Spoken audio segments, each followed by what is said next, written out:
Yankees baseball on My Nine.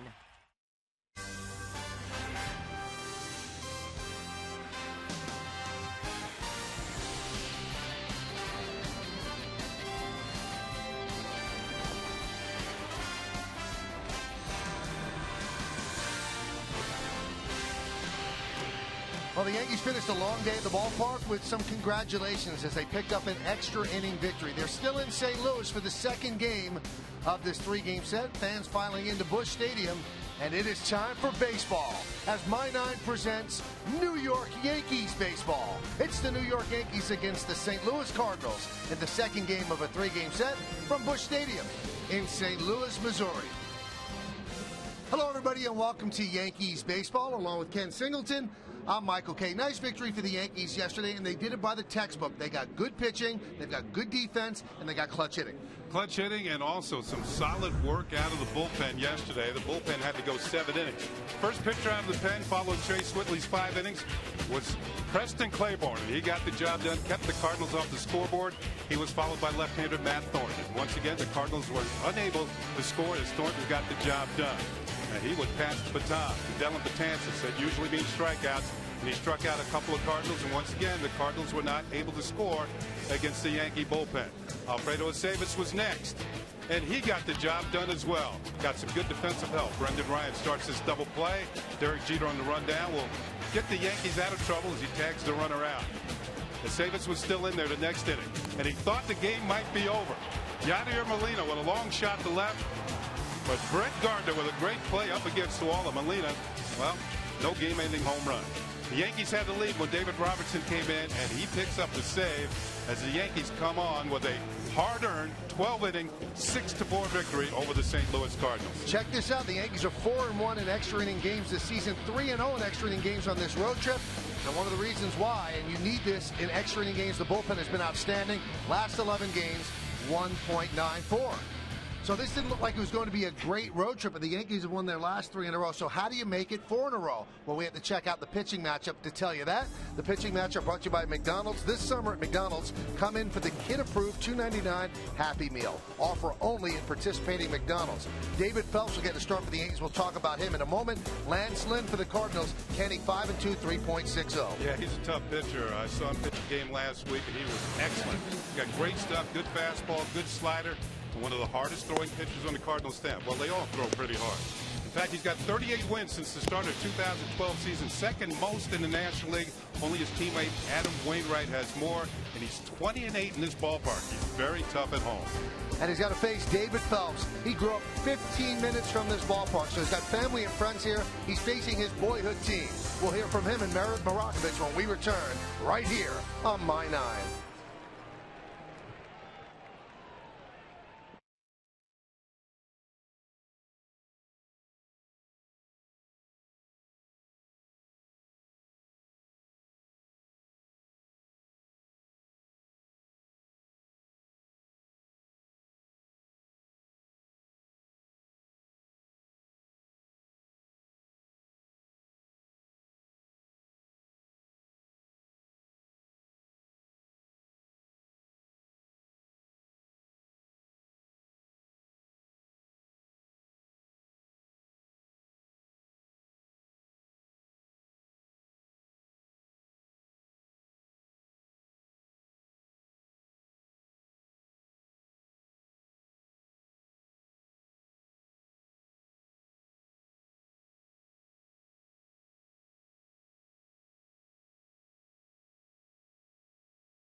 Meredith Morakovitz coming to you from outside beautiful Busch Stadium in downtown St. Louis.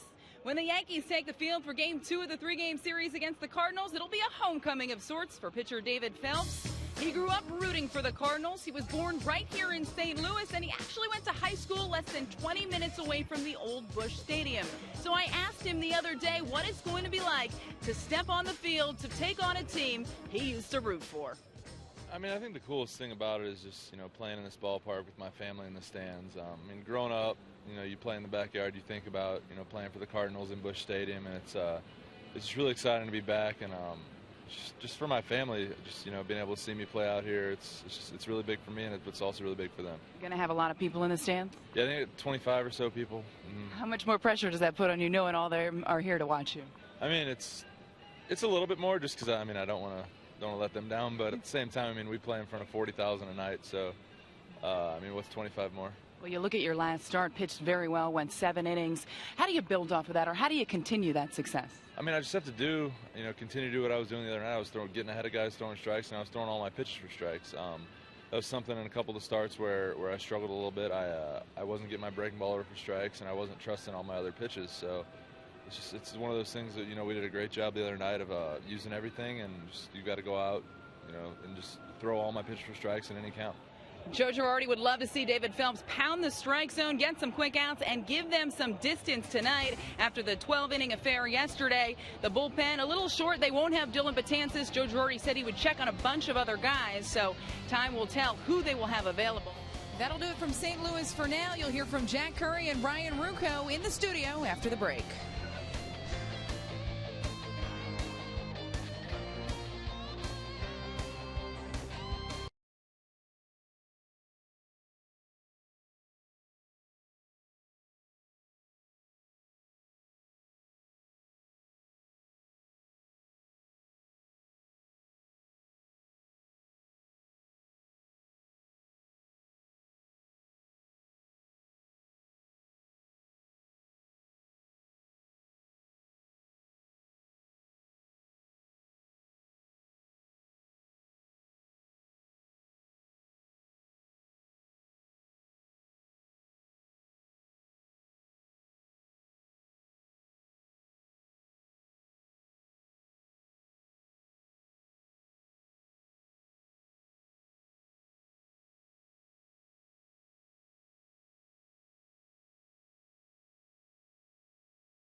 Toyota. The Toyota Time Sales event is going on now. Toyota, let's go places.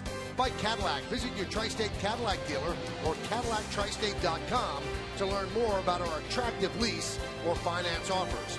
And by Six Flags Great Adventure. Save big on Six Flags Great Adventure tickets at SixFlags.com. All right, big crowd here at Busch Stadium. The Cardinals have taken the field.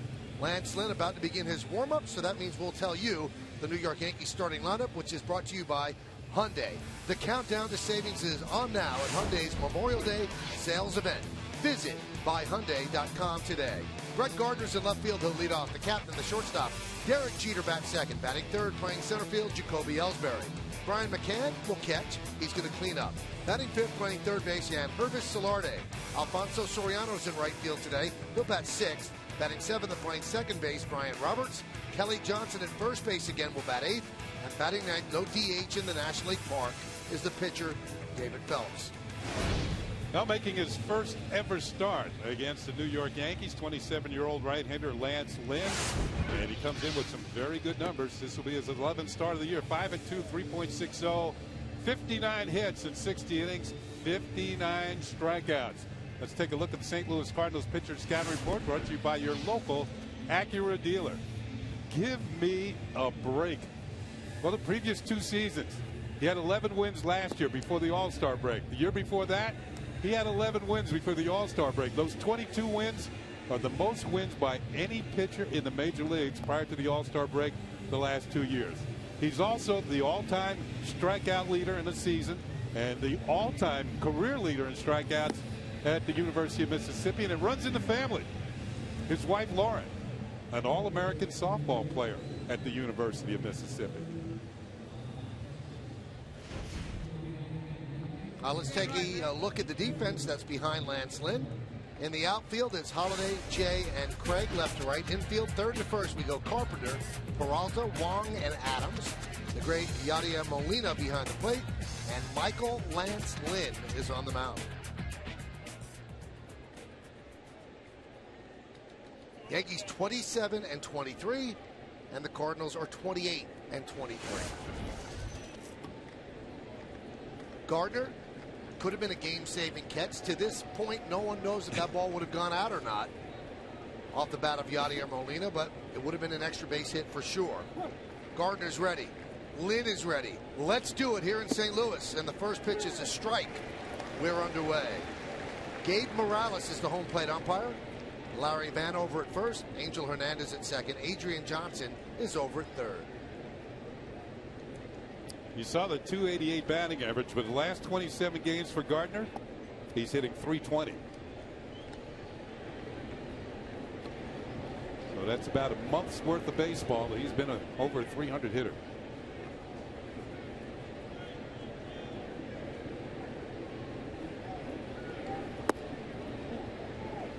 Missed inside.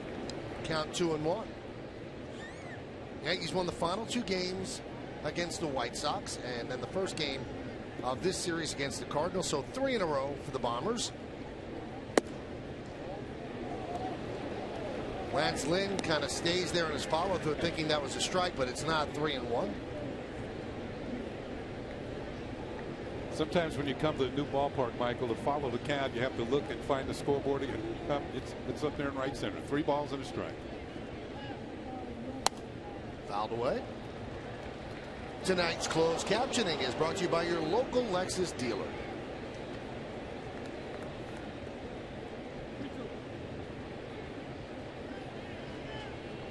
So the count is full on the first batter of the game.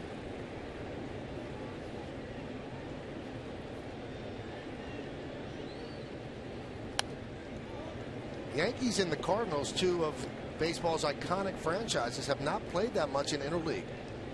The only time the Yankees were here in St. Louis was 2005. That was at the old Busch Stadium. And the Cardinals were in New York just once. So this is the Yankees' first look at this new ballpark.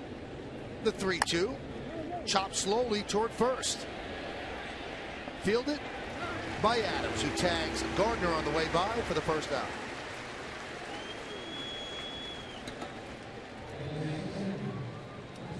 You know, sometimes I feel that the reason why teams like the Cardinals and the Yankees do not meet very often, the same thing could be said for the Yankees and the Dodgers, because these teams draw well at home on their own. It doesn't matter, you know, who you're going to bring into the ballpark. So you have these matchups with these two. The Cardinals average over 43,000 a game, and the Yankees at Yankee Stadium currently 42. And a lot of those fans now standing for Derek Jeter, and Molina went out to the mound to give them a chance to stand up longer for Derek Jeter, and then he tapped Derek Jeter on the way by as if to say that was for you.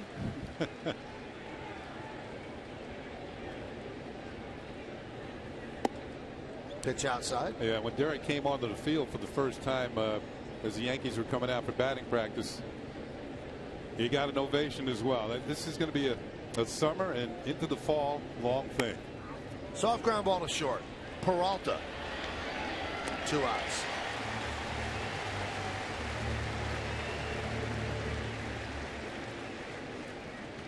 New York Yankees baseball broadcast in Spanish. It's available by hitting the SAP button on your remote. SAP is brought to you by Dunkin' Donuts. America runs on Dunkin'.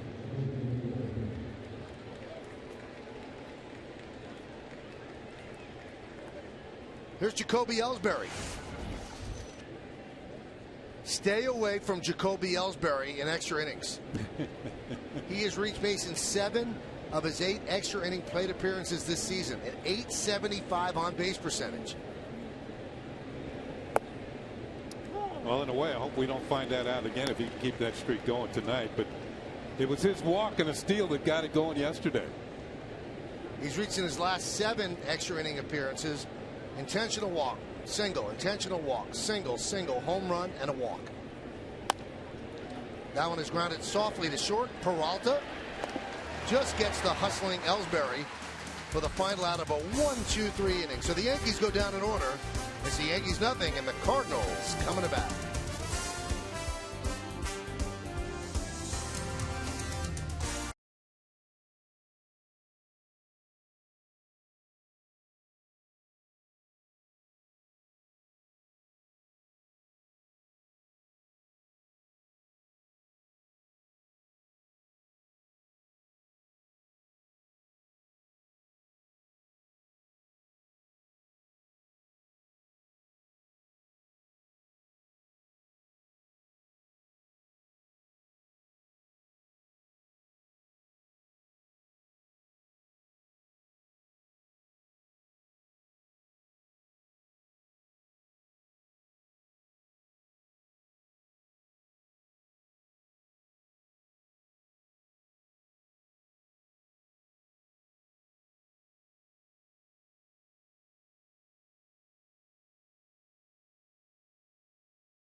Against his boyhood team, the St. Louis Cardinals. Let's see the Cardinals starting lineup that he's going to face. It's brought to you by Six Flags Great Adventure. Save big on Six Flags Great Adventure tickets at sixflags.com. Matt Carpenter, the third baseman, leads off. Batting second and playing second, Colton Wong. Matt Holloway's in left field will bat third. Cleaning up first baseman Matt Adams. Yadier Molina will catch, he'll bat fifth. Batting sixth, playing right field, Alan Craig. Johnny Peralta, the shortstop, will bat seventh. Batting eighth and playing center field, John Jay. And Lance Lynn is going to pitch, and he'll bat ninth. Well, as Michael mentioned, Missouri native David Phelps on the mound for the Yankees tonight. His first ever start against the St. Louis Cardinals. He's got pretty good numbers going. He's worked both as a starter and now the bullpen for the Yankees. 1-1, 3.18. Less than a hit per inning and 33 strikeouts. Let's check out our pitcher scouting report. Brought to you by your Tri-State Ford dealers. Nighttime is the right time for a lot of things, but for David Phelps, it's pitching. He's been excellent at night. A 2.21 ERA at night. And opponents are hitting just .205 against him. His last 19 starts for the Yankees have fared pretty well. They are 12-7 in his 19 starts. In 2005, while he was a senior at Hazelwood West High School, not far from here, he was voted by Baseball America as the top prospect in Missouri. That's before he went off to the University of Notre Dame to pitch in college. A group of about 30 of Phelps' family and friends. And there's mom and dad, Alan and Sandy. watching their son pitch against the hometown team. And he told them, I get you tickets, you root for us the entire game. Matt Carpenter takes up and away, 1-0. Now, Phelps said that he grew up about 20 minutes from the old Busch Stadium, which means it's about 20 minutes and 10 seconds to the new Busch Stadium, because it's right across the street. It was. He said he would probably see about 5 games a year. Watch his Cardinals play. And a strike.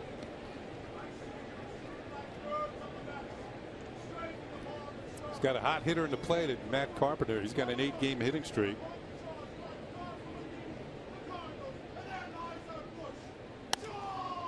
Skied the other way and out of play. Carpenter's also a very patient hitter. He leads all National League leadoff hitters in base on balls with 29. So he usually runs deep counts. That's what's something you want out of a leadoff hitter. You see that time and time again from either Jacoby Ellsbury or certainly Brett Gardner.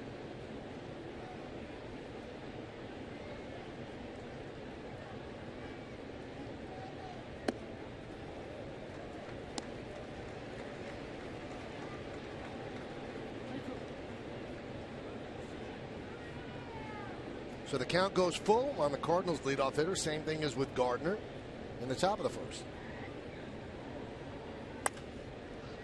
Skied the other way. Gardner runs out of room as it makes the seats.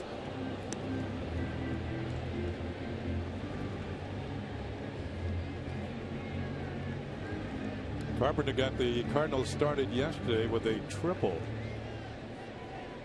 over the right field, off the right field wall. Derek Jeter keeps checking in the stands. I don't know if somebody got hit with that baseball, but as he's going back to his position, he keeps looking over his shoulder. That young man did get hit. Hope he's okay. Wow. 3-2. Grounded foul.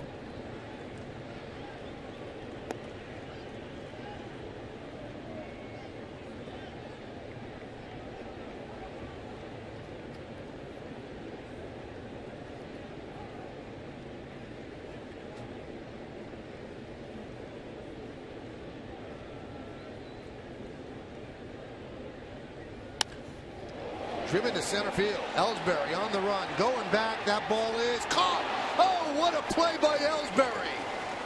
He took an extra base hit away from Carpenter. That's about as good a catch as you're going to see.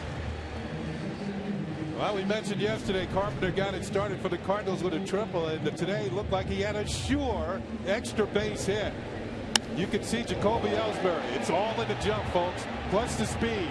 Excellent jump, great speed. Over the shoulder catch, and there's one out. What a way to start a ball game defensively. Jacoby Ellsbury, you can see why he's been a Gold Glove winner in the past, and defensive support is always appreciated by the pitchers. Wong fouls it back. Obviously, our perch here is elevated above the field, and from this vantage point, it didn't look like he had a chance. No, it did. So much ground to cover, and then that lunge just at the end, and the ball stuck right in the pocket. Well, I saw a great catch from Gardner yesterday, but I think this one was a little bit more difficult. I agree. Yeah.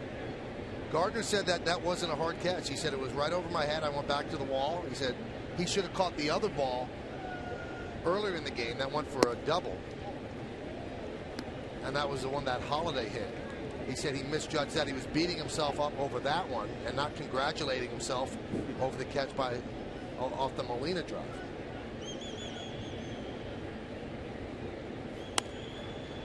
That one is looped to Jeter.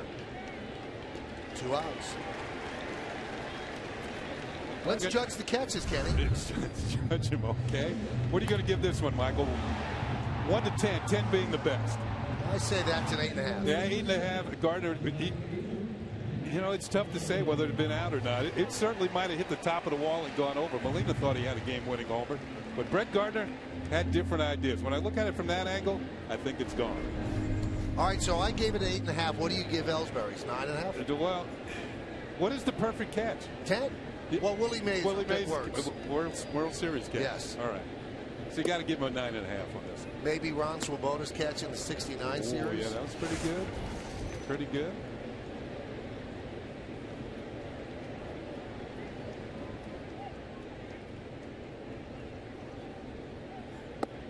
I think the perfect catch is one that they're going to have to show highlights of for years to come, and certainly Willie Mays' catch. That was in the 1954 World Series. That was before color television.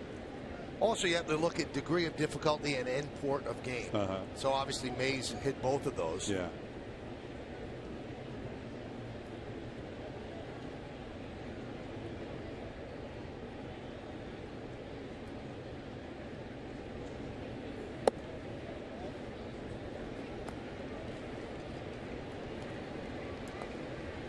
Matt Holliday at the plate. He's coming up on a milestone for his career. 7 more runs batted in, and he's got 1,000 runs batted in.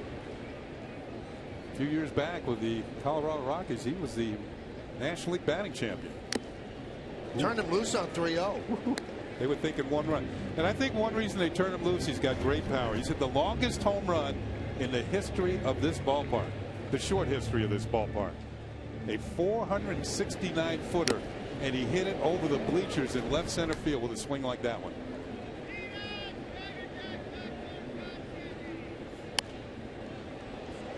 When I look out there, Mike, that's a long way to hit a baseball.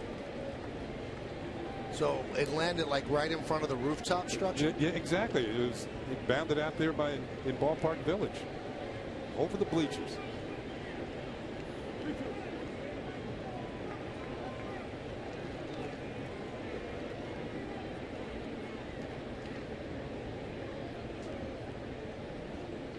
(3-2). Missed outside, so Matt Holliday walks with 2 outs.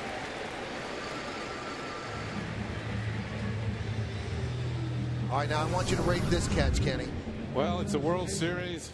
Fig words. The Giants were the underdogs. They swept the Cleveland Indians in 4, and this is the catch that everybody remembers as being the greatest because it was a World Series catch. There were men on base too, and not only did he catch it, it was a double play. Made a double play, and the bleachers at the Polo Grounds were 480 feet away. Oh, we got to give it a 10. Yeah, that's a 10. Here's Matt Adams, and there's a strike. Easy to dance to. Got to have a 10. Good beat. Yep. Yeah, good beat. 3 infielders on the right side. Jeter remains on the left side for the lefty swinging Adams. Yeah, I would say a 4-game sweep in the series. That's a good beat. Count 0-2 on Adams. Adams is the let's get back to the 4-game. Adams is the National League leader in multi-hit games with 21. He's a good hitter. He had 2 hits here yesterday.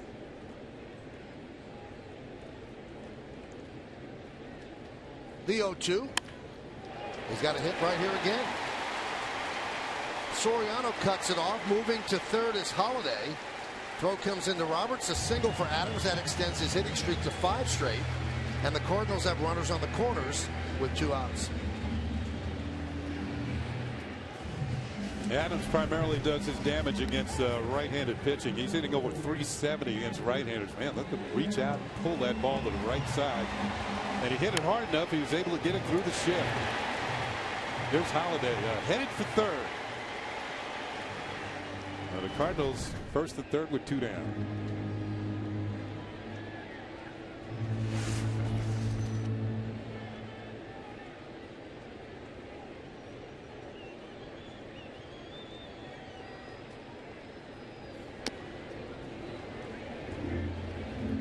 Michael, if you look at Yadier Molina and you think of how the Yankees have been blessed all these years, I mean decades of solid catchers, good offensive catchers, going back to Bill Dickey, Yogi Berra, Elston Howard, Thurman Munson, Jorge Posada, and Yadier Molina might be the best of all the Cardinal catchers that they've had. They combine everything. The defense, the game calling, which is part of the defense, and he's really turned himself into an outstanding hitter. There's Tim McCarver, pretty good catcher in his own right. Back when McCarver was with the Cardinals, he used to lead off at certain. He was a leadoff hitter at certain times.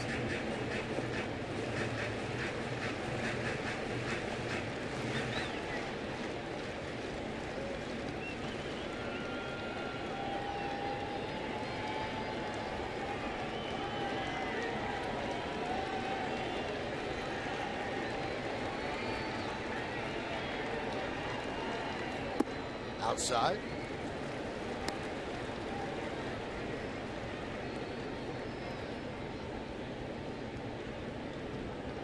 Well, the Cardinals are pushing the pitch count. It's up to 25 here in the first inning.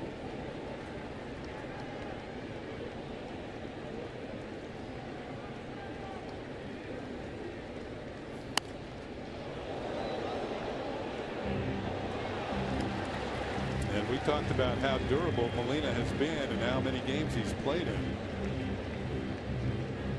We mentioned yesterday he'd only missed 6 games this year.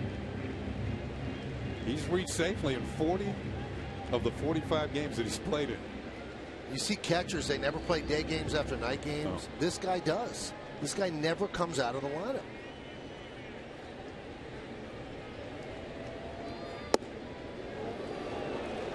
And one of the toughest things for a National League manager is when your catcher is one of your better hitters. And I know it affected the Mets when they had Mike Piazza. There's no place to put him. There's no DH spot. Yeah. And you can't have him crouch behind the plate every single day, but Molina seems to be able to do that.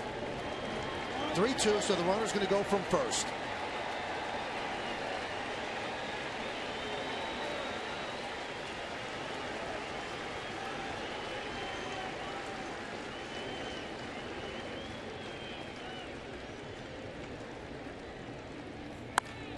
Grounded to short. Cheater's right there.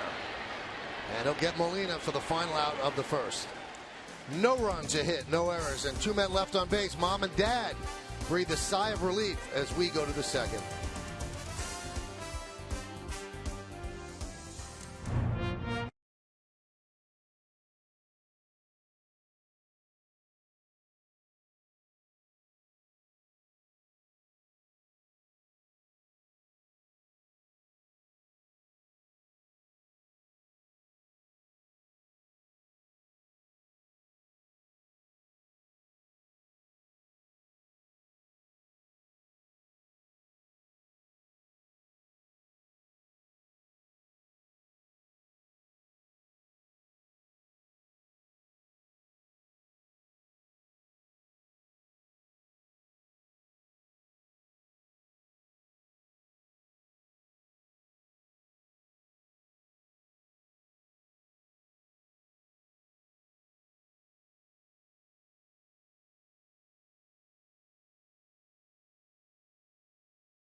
Innings get full clubhouse reaction and analysis. Then tomorrow night, catch the series finale here in St. Louis with pregame coverage starting at 7 and first pitch scheduled for shortly after 8, only on Yes.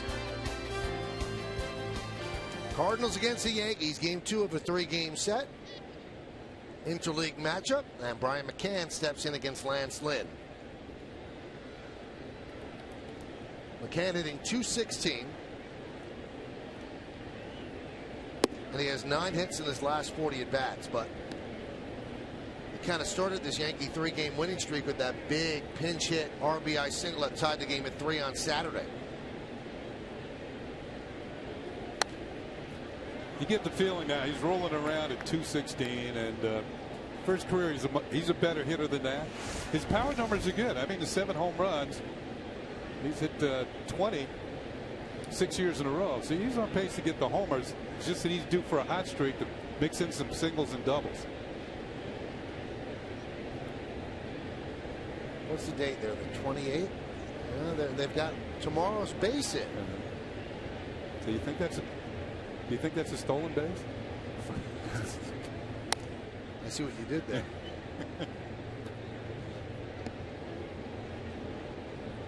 I didn't get many of them, so I'm just wondering. I'm asking you.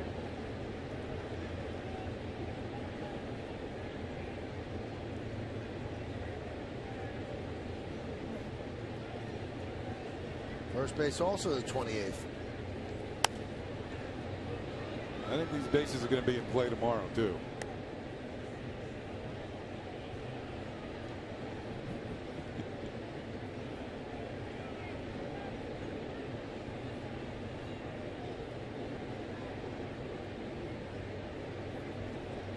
The 1-2.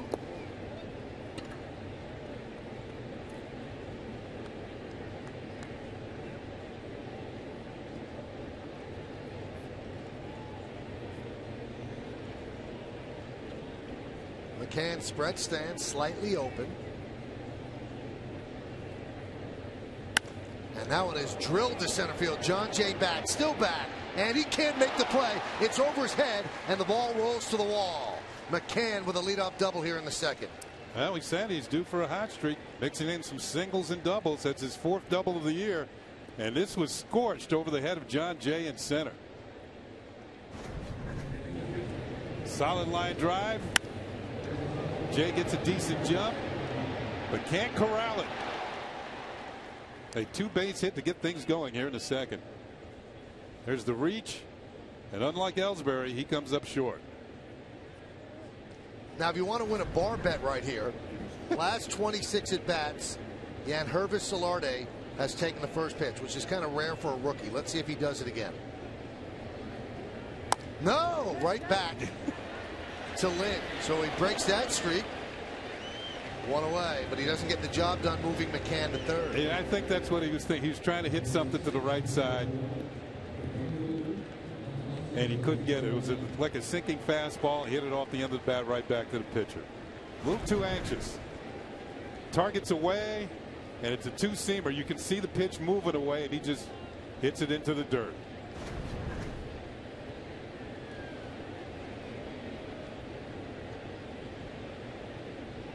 So the streak's over. Streak is over.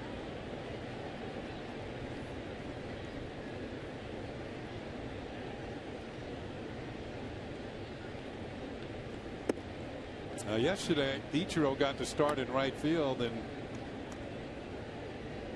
had a pretty good day. He was walked intentionally in the Yankees winning rally, and you wondered why Soriano in there tonight, because there's no DH. Well, Soriano's got good numbers against Lance Lynn. He's hit him well.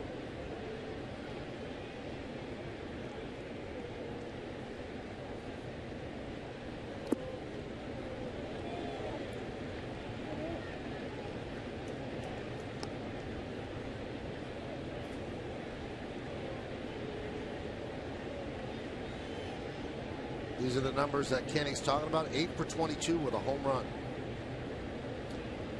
Sometimes the numbers will get you into the lineup, and sometimes they will get you out.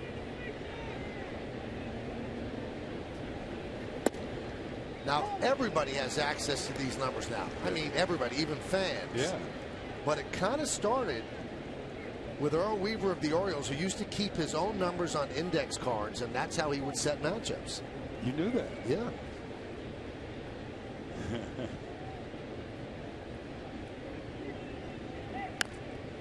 Tap slowly back to Lynn. Gets Soriano for the second out. McCann remains at second. And to show you that I understand what you're talking about, as you watch Lance Lynn turn around, make the play, 360, and he's going to throw out Soriano. One day we're playing Minnesota Twins, Michael. I walked into Earl's office. He wasn't in the office. We're facing Jeff Zahn. I just wanted to see how I did against him. And he had him on index cards. and I think I was 333 with a home run. Not bad. Right. Well, I was going to play anyway. But when I looked at the rest of the guys on the printed out sheet, I was the low man on the team. We had guys hitting 500, 600 against them. So we scored like 7 runs in an inning and 2/3. And if Zahn was walking out of the game, Earl said the man never had a chance. Which was true. It was in the cards. Yeah. I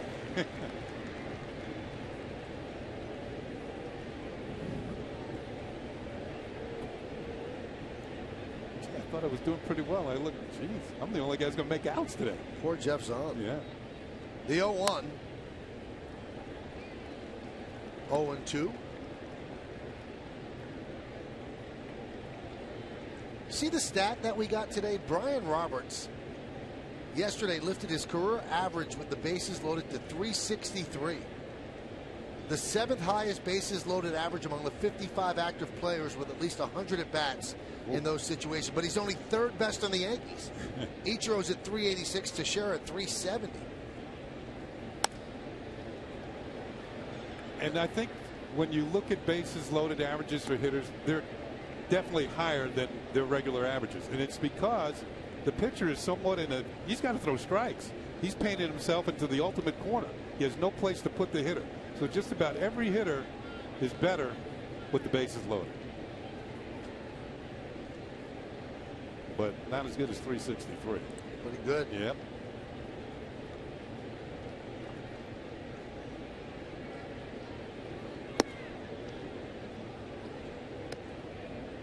Well, you long ago drilled it into my head that the pitcher's in trouble. The hitter shouldn't think that he's in trouble. Yeah, some hitters have they have a tendency, particularly the younger hitters, to put pressure on themselves when they come up in those situations. The veterans say, well, I'm not the one in trouble. It's the guy out there. Now one is looped towards second. Wong bats up. Fields fires. And the scoop by Adams. Did he keep his foot on the bag? Yes, he did. And Mick Keller is saying, I don't think so. And Joe Girardi will take that slow walk out to talk with first base umpire Larry Vanover. Let's see. We get another look, and it appears he's made the catch and his foot was on the bag. So Roberts is out. Here it is again. Ball in glove. Foot on bag. That's an out. And Joe, I don't think he's going to challenge this one. Just a nice little visit with the first base umpire Larry Vanover. That was some play by Adams at first base. So for the Yankees, no runs a hit, no errors, and 1 man left. There'll be no challenge of that call as we go to the bottom of the 2nd inning. The Yankees and the Cardinals, 0-0, and a great play by Adams to keep his foot on the bag.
Yankees and the Cardinals. And as we move along in this inning, we'll give you the out-of-town scoreboard brought to you by Audi, Truth in Engineering.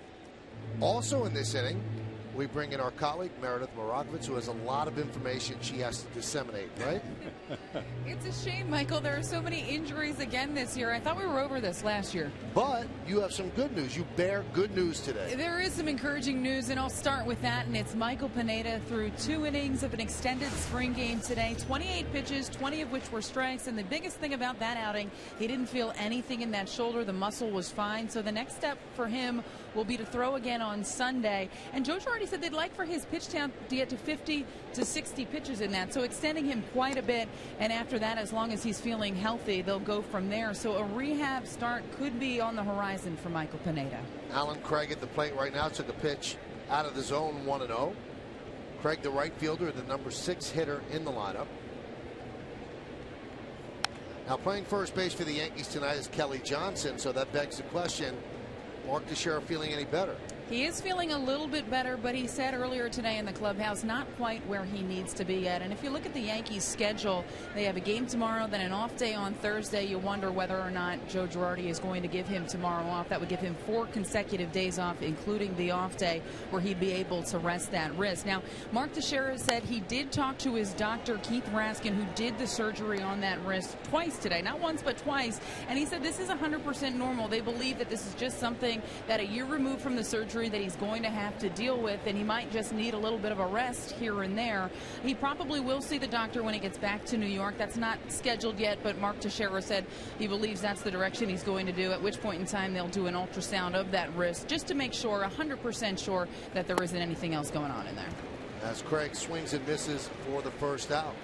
He also had played a long stretch of games, and I think he's regretting that, but you know, he'd been hitting so well and been the Yankees' best home run hitter. Well, Michael, it's a little bit of a double-edged sword, because when you're going well, you don't really want to come out of the game. He doesn't want to walk up to Mark Teixeira or to Joe Girardi and say, take me out of this game, I need a day off. So that was part of it. Yeah, plus the fact with Carlos Beltran out of the lineup, you just about had to have Teixeira in there. Well, Kenny, you mentioned that point, and I asked Joe Girardi, due to the fact that Carlos Beltran is out, you lost a big switch hitter there. Mark Teixeira, another big switch hitter in the middle of your lineup. Are you a little bit more careful with him? And he said maybe we will be a little bit. Johnny Peralta lines a single in the center field, a 1-out single. So let's ask about Beltran. Yesterday with a fungo bat, how did it go today?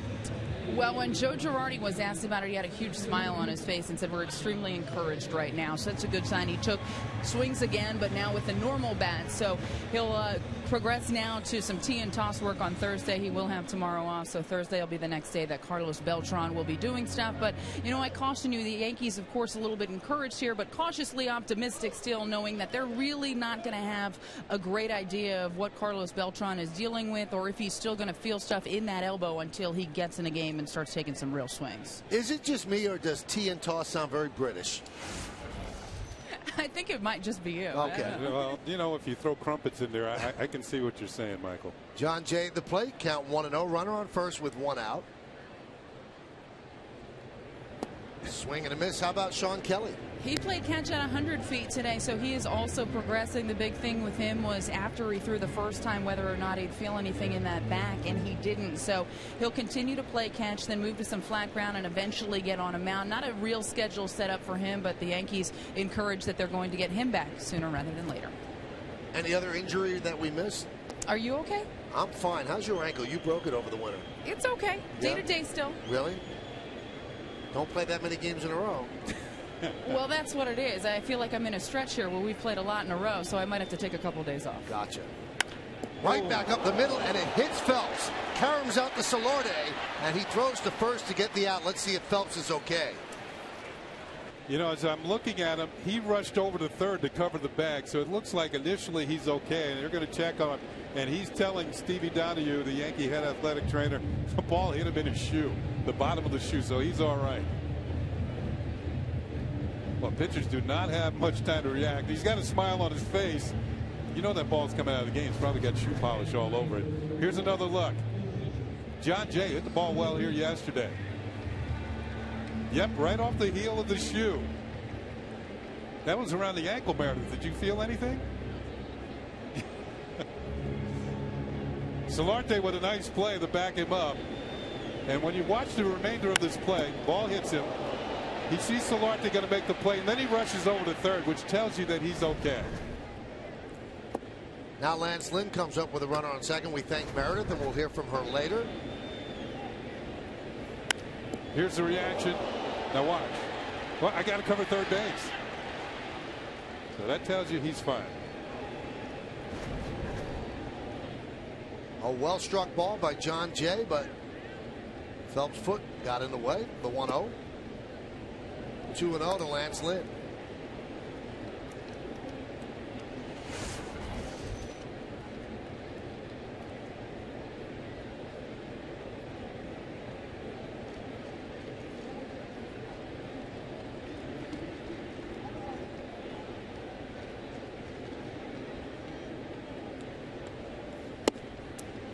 Michael, Lance Lynn's batting average is .056. He's hitting .056. Question to you: where do you think a pitcher's batting average starts? It tells you that he's a pretty good hitter. 200. 200? Okay. Yeah, All how right. about you? Yeah, that's pretty much so. So a pitcher is aiming for the Mendoza line. Yeah, but that's good. Right. And if you can stick a couple extra base hits in there, that's even better. And an everyday player with a 200 batting average will not be an everyday player. No, he'll be maybe a AAA. So 2 balls, 2 strikes, 2 outs, runner at second. We're in the bottom of the second. And Lynn swings and misses. So the second strikeout of the inning for Phelps. No runs a hit, no errors, and 1 man left on base. We're going to the third in St. Louis. Yankees and the Cardinals, 0-0.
We go back to May 27th of 1933. Trailing the White Sox 11-3 in the bottom of the 8th. The Yankees score 12 runs and go on to win the game 15-11. Whoa, now that's a rally. It's a bad bullpen. Right here, it's 0-0 as we go to the third. Now between innings, they got rid of those bases from tomorrow, so they go back to the future. And they actually put in the bases that are supposed to be there today, May 27th. So everything is right now.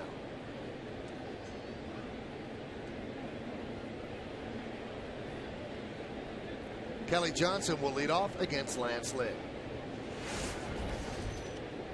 Lance Lynn has gotten the Yankees on 6 ground balls, which is not the type of pitcher that he is. He usually gets 45% of his outs on ground balls. The scoreboard is brought to you by Time Warner Cable. Enjoy all the things you love better. Internet, TV, and home phone from Time Warner Cable. 1-855-WANT-TWC. Johnson with truncated playing time, hitting .202. He's 4 for his last 26. He was out here early today taking a lot of ground balls over at first base. High fly ball, left side. And that's in the seats and out of play.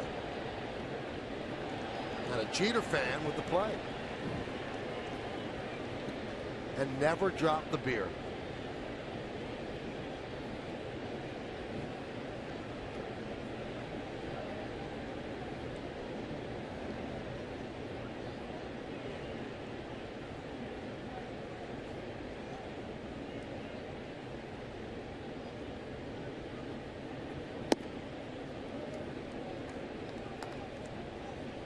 The Yankees and the Cardinals, we mentioned earlier, two iconic franchises in Major League Baseball. The Yankees have 27 World Championships and 40 pennants. The Cardinals are second with 11 World Championships, and they're tied with the Giants for second most pennants with 19.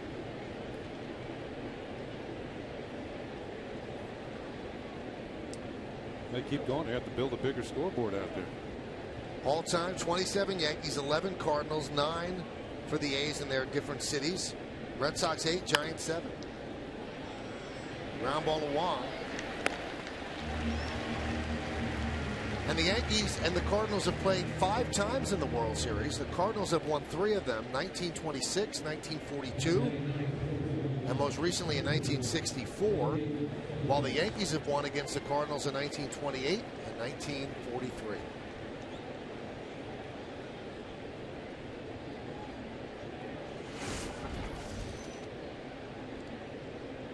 David Phelps gets in there. And the crowd, not respecting his Missouri roots, do not give him a big ovation. They don't give him an ovation at all. Well, they didn't put anything on the scoreboard to say he was from Missouri. It was in the St. Louis Post-Dispatch today. They have to read. Yeah, it was.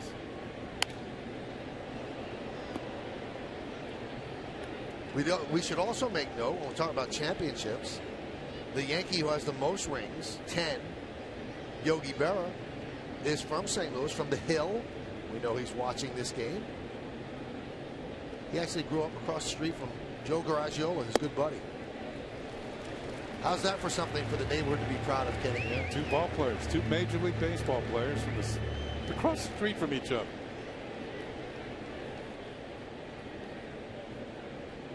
Phelps down on strikes, 2 away. Back to the top of the lineup, and Brett Gardner.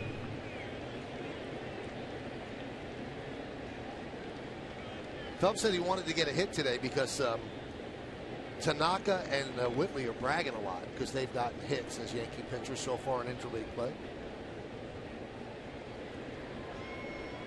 But he did say, I hope I'm bunting today. If I'm Whitley, I'm really bragging. He got a hit in his first at bat, didn't he? Yeah.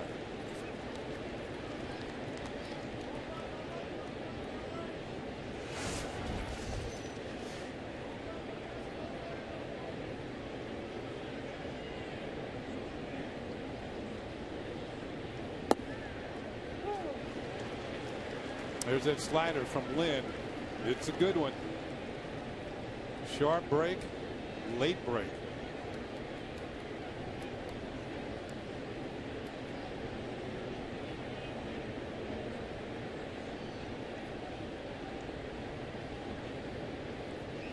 The 0-2.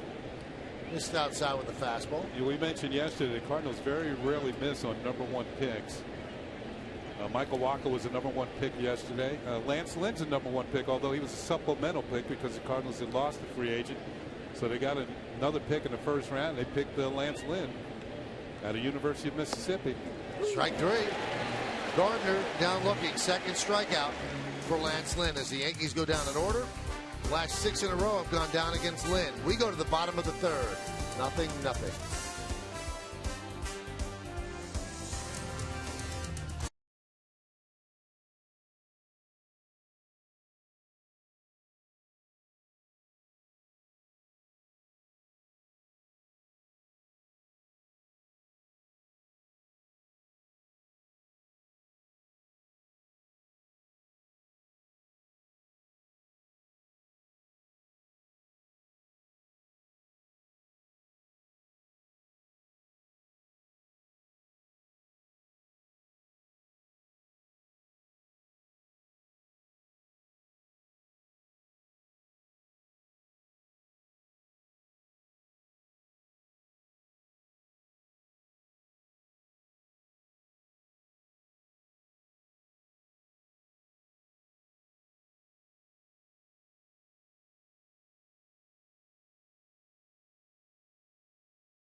Yankees take on the Twins and enjoy a Yankee Stadium tradition. It's Bat Day.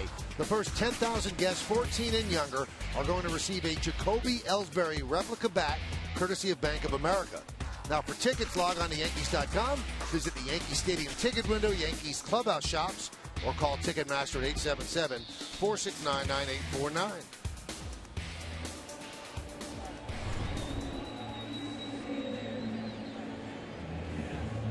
She is conflicted. Cardinal jersey, Yankee hat. Right now, it's 0-0. As we go to the bottom of the third inning on the scoreboard, brought to us by Time Warner Cable.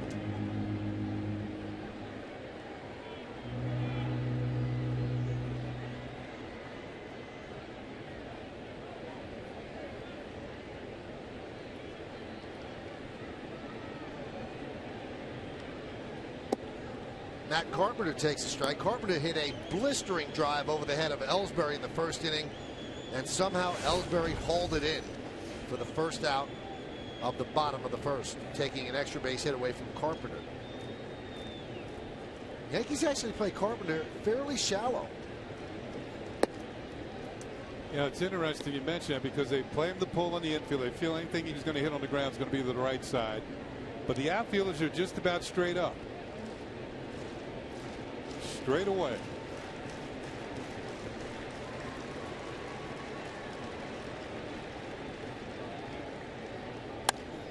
And he hits it right through the shortstop hole for a base hit.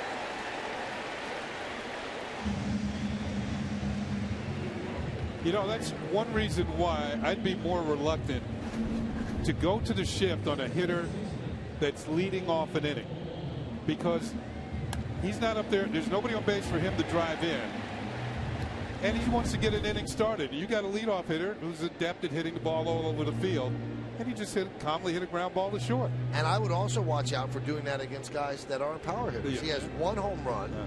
So what would be a big deal for him to just hit the ball the other way for a single? And as Kenny said, leading off the inning. But I think these are things that are going to be worked out as they get more comfortable with these shifts.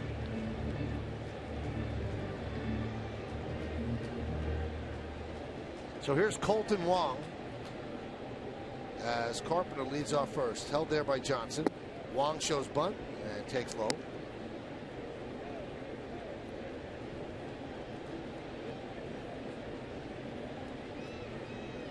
He's looking down at Jose Akendo, the third base coach. 15th year as the third base coach for the St. Louis Cardinals.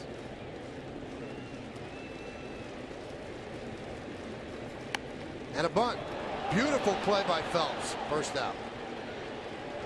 Quick, cat-like off the mound, and he hauled it in. Yeah, once you release the ball, you become another infielder. And nice athletic play by David Phelps as he bounds off the mound to make the catch. Wong trying to get the bunt down, cannot do it. Pops it up, and there's one out.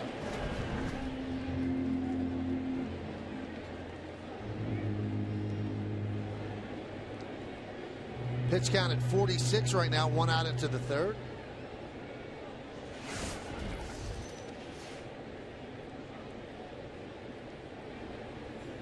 Matt Holliday wraps one into left center field. It's a base hit. Cutting it off in the gap is Ellsbury. Holds Holliday to a single as Carpenter goes to third.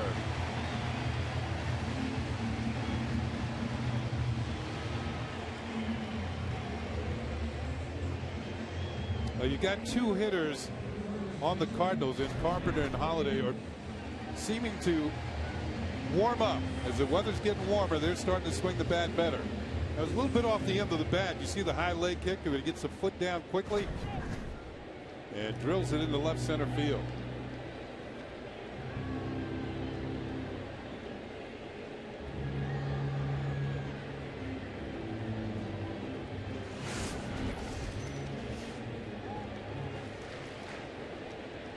Matt Adams, single to right center field. That was in the first inning. Three infielders on the right side for the lefty swinging Adams. And that one is drilled to right center field.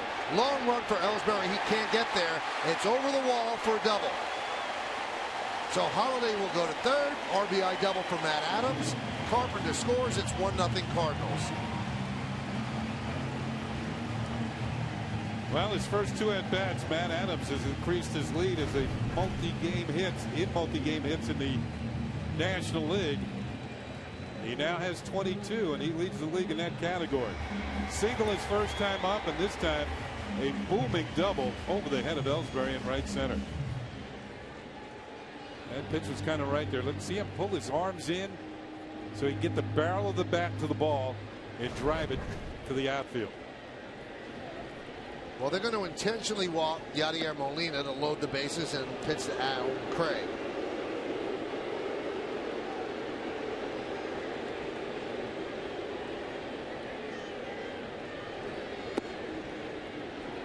Cardinals did this yesterday to get to Brian Roberts. He made them pay.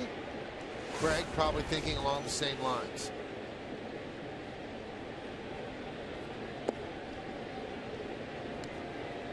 Well, he set up the double play, but Craig leads the Cardinals in runs batted in this month.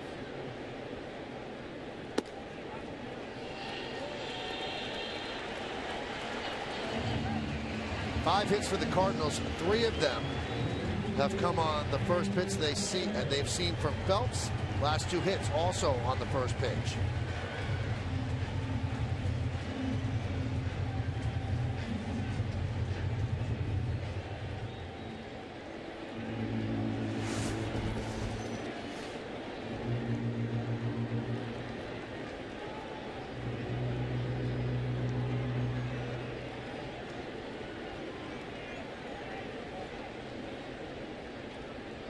So the base is loaded.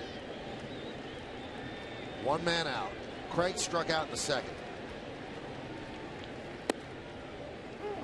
There's a strike. 405 hitter with the bases loaded. One of those hits left the park.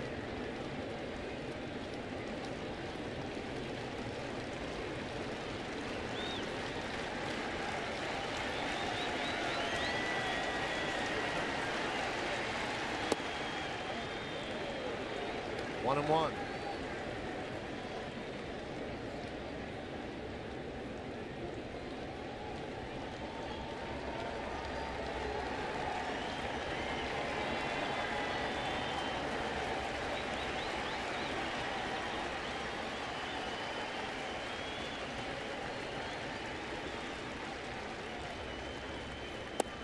Just missed outside. Trying to dot that outside corner.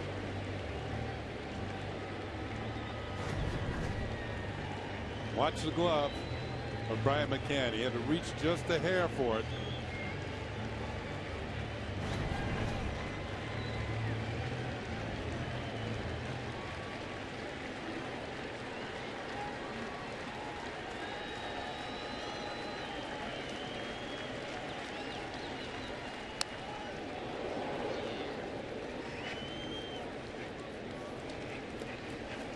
Craig really went out there to get that one. He had a good swing, and he was looking to drive that ball to the opposite field.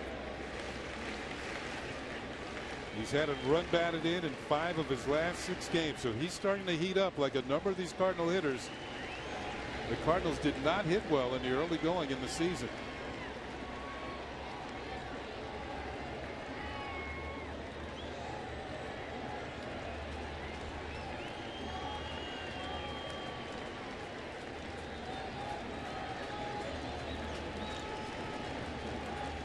The 2-2. Shattered bat. Soft ground ball to Jeter. He has 1 out. His throw pulls Johnson off the bag, and then Johnson drops the ball on the tag.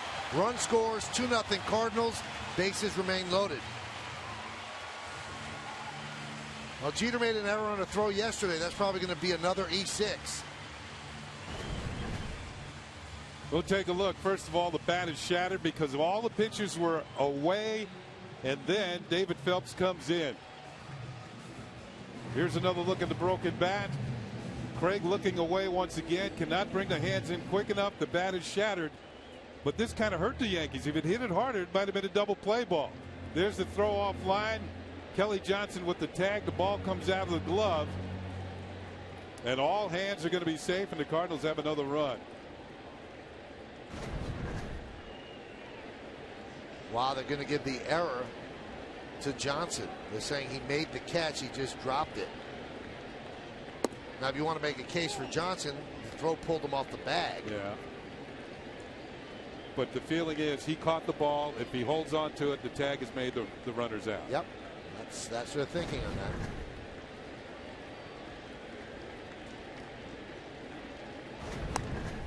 Look, yeah, wow. Johnny Peralta rips it foul as Matt Adams had to get down.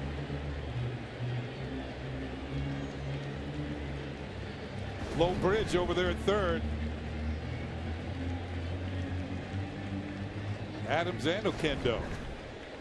Low bridging.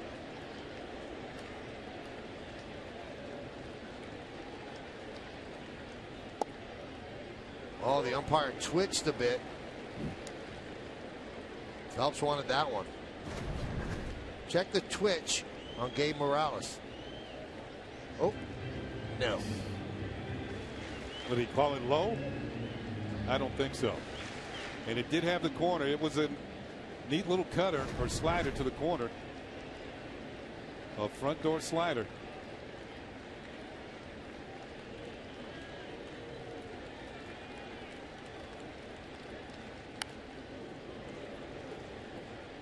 Two 2-0 Cardinals. Yankees trying to stop it right here. Bases loaded and one out.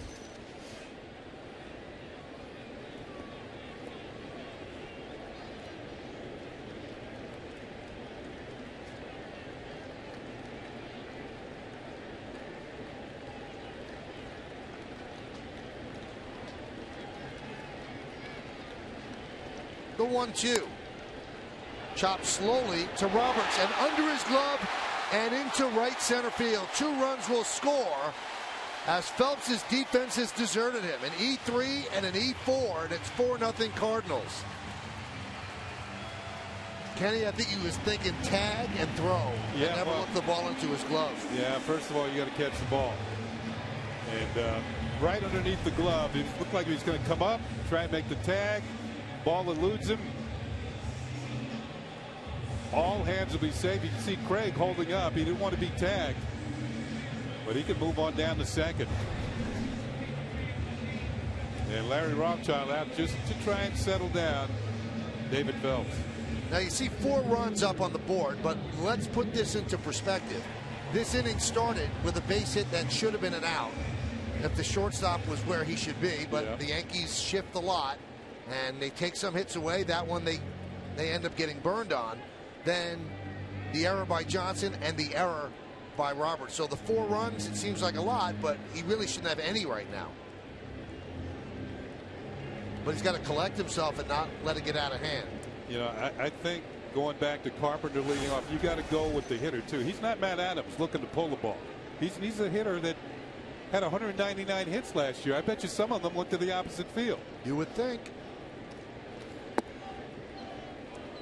Pitch is low to John Jay. White Sox did it to him a couple of times as well, just taking the ball, easily grounding it the other way. But I'm sure the Yankees aren't doing this blindly. They probably have charts that show, hey, we're supposed to shift.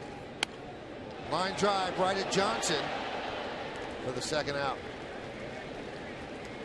Tell you what, John Jay's hit the ball hard twice. Once off the foot of David Phelps for a 1-5-3, and now he lines out to first, and it's only 2 times up yesterday he had hits. Kelly Johnson makes the play.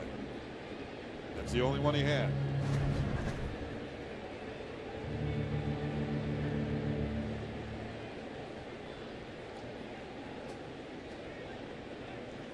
Well, here's Lance Lynn, the 9th Cardinal to come to the plate.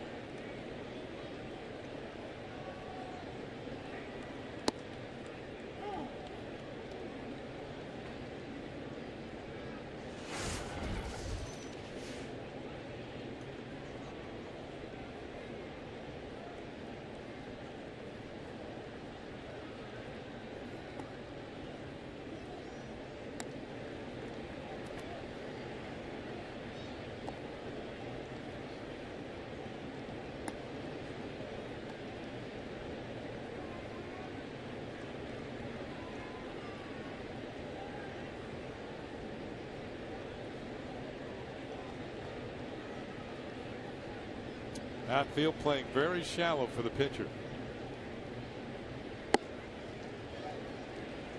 Now, National League pitchers take batting practice every day at home. They work on their bunting. They help themselves in ball games by moving runners along with sacrifice bunts, but they also hit. So they're more adept with the bat in their hands than American League pitchers, who don't spend nearly as much time taking batting practice.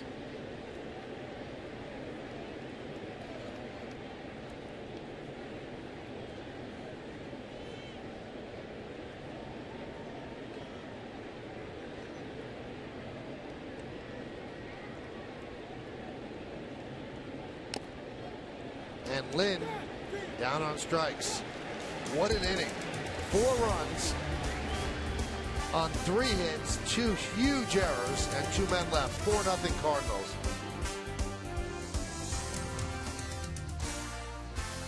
Becoming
The Toyota Time Sales event is going on now. Toyota, let's go places.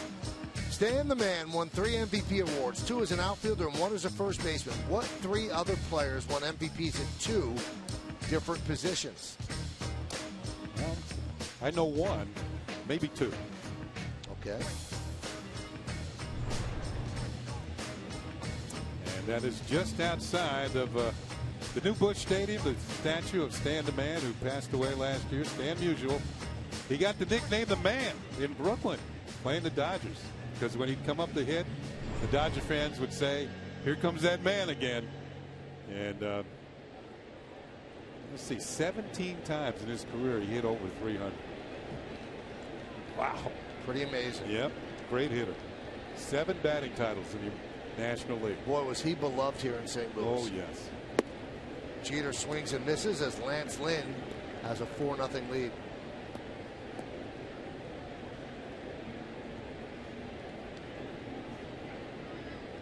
Is that video or is that he's taking a picture? It's a video. It's a picture. Count 0-2.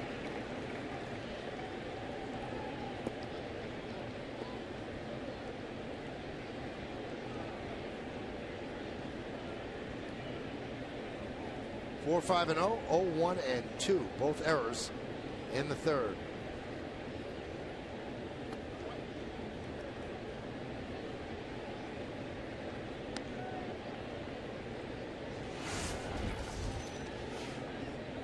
Derek grounded to short in the first inning.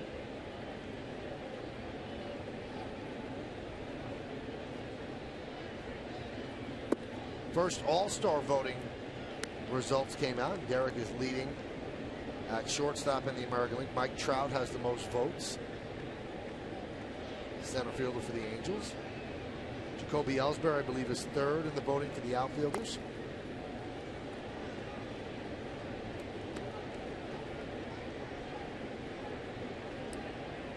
These are the early precincts that are in, right? Right. Yeah, it's not near final yet. Haven't heard from Ohio or Florida yet. No.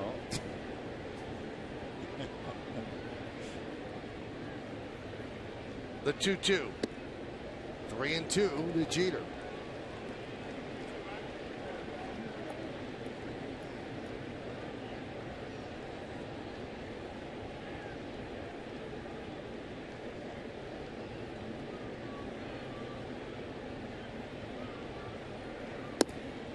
And Jeter walks. Starting off the fourth inning. First walk allowed by Lance Lynn, and as Jeter goes down to first base, he's going to be greeted by first base coach Mick Kelleher.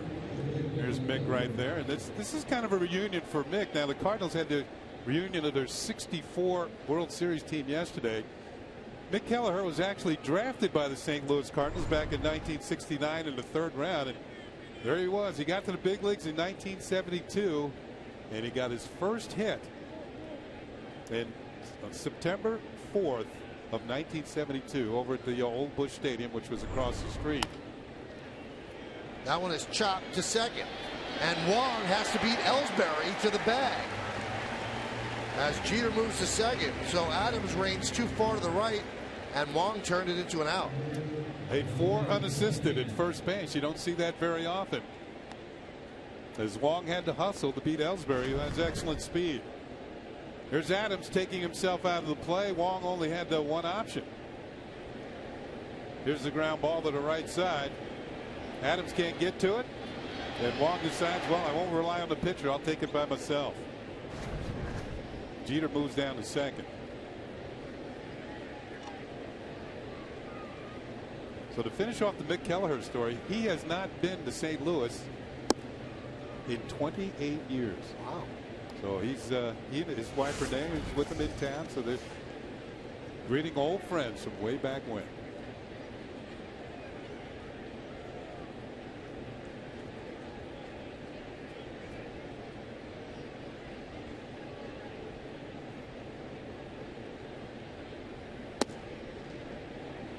And that game that he got a hit in, his first major league hit was the second game of a doubleheader against the Montreal Expos, and I was playing in the doubleheader. I don't remember his hit.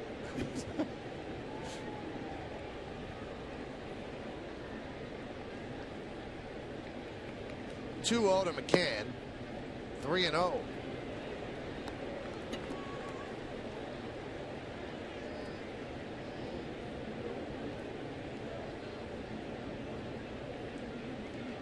Solarte is on deck.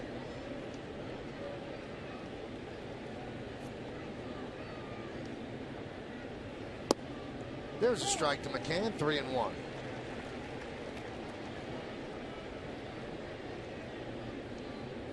Well, a chance for the Yankees to come right back at the Cardinals here with a runner in scoring position.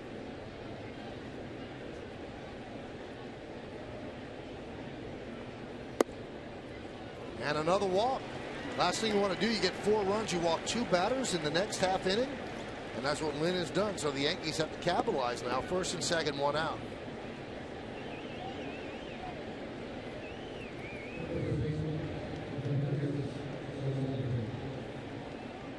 Here is Solarte. Jumped on the first pitch in the second inning, tapped it back to the mound.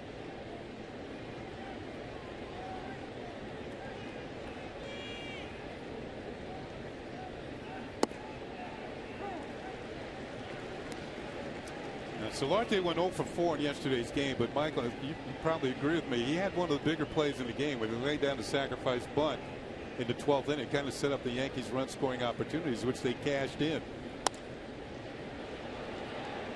Line the other way, foul. So I asked Joe Girardi about it in the clubhouse, and I said, did you know that's Solarte's first bunt, sacrifice bunt? And Joe said, yeah, his first one at the big leagues. I'm sure he's done it before. Yep. Which was a good point.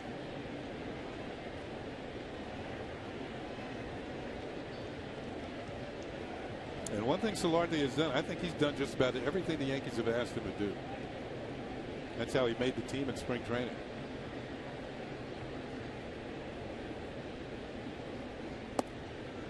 What he's also done is really hit well with runners in scoring position. A .350 batting average, 2 home runs and 21 ribbies.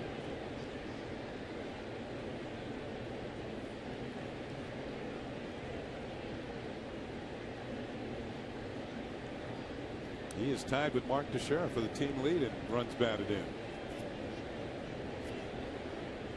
1-2. Grounded to Wong.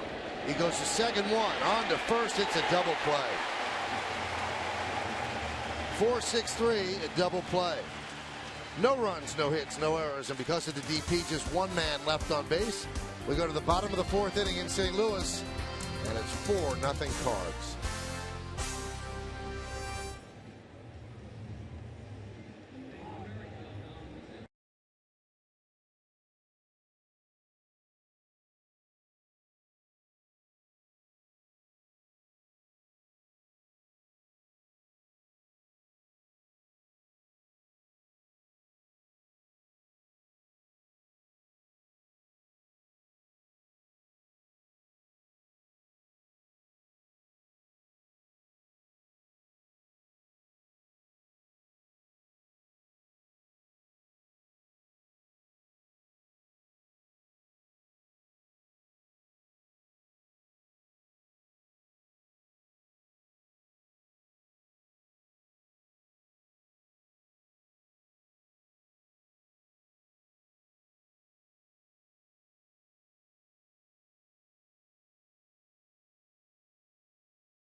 The Toyota Time Sales event is going on now. Toyota, let's go places. Stan Musial won 3 MVP awards, 2 as an outfielder, 1 as a first baseman. What 3 other players won MVPs at 2 different positions, Kenny? I still only know 2. Robin Yount and Alex Rodriguez. And I don't know the 3rd. Let's see. And Hank Greenberg. Oh. Right. Good job, Kenny. Yeah. Well, 2 or 3. What did Meatloaf say? That ain't bad. Yeah. It's also 667. That'll win you an MVP.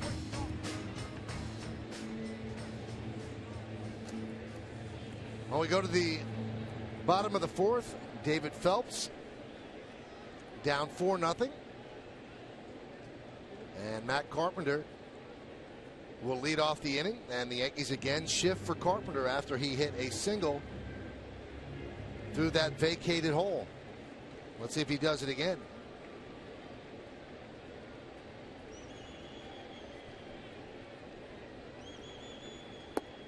Now, a lot of people say, well, the shift works if you pitch to the shift. But the charts and the analytics they have say that no matter where you throw the pitch, Matt Carpenter is going to hit a ground ball to the right side. So it's not a point of keeping the ball inside. They feel that he's the type of player that always hits the ball on the ground to the right side, but he went against that trend in the 3rd inning and started the rally. Matt Carpenter is a career .306 hitter, as I'm looking it up in the book here, which leads me to believe he hits the ball to all fields. He's capable of doing it. These are outfield hits. And they play him fairly straight away in the outfield because of that trend. The 1-2. As we move along here in the bottom of the 4th, you'll also see the out-of-town scoreboard on the bottom of your screen. It's brought to you by Mercedes-Benz, the best or nothing. Now, here's another point on Matt Carpenter. He came into tonight hitting .276. Last year, he hit .318. Once you hit 300, you always want to hit 300. So if somebody's giving you hits, especially leading off innings, he's going to take them. That one is drilled deep to right field. Fair ball, it's gone. It is foul. Now, one thing we notice here, Kenny, with 2 strikes, Jeter does move to shortstop. See, with the shift, with the 3 players on the right, Jeter has to be closer to third in case of the bunt. Yeah. So now with 2 strikes, he's going to play him at the normal shortstop.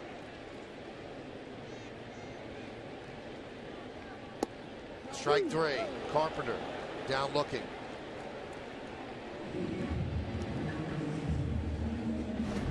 One of the best pitches of the night for David Phelps. Right over the outside corner. Brian McCann will straighten up, throw the ball over to Derek Jeter. And he'll sling it around the diamond. And it's Gabe Morales who got questioning from Matt Carpenter.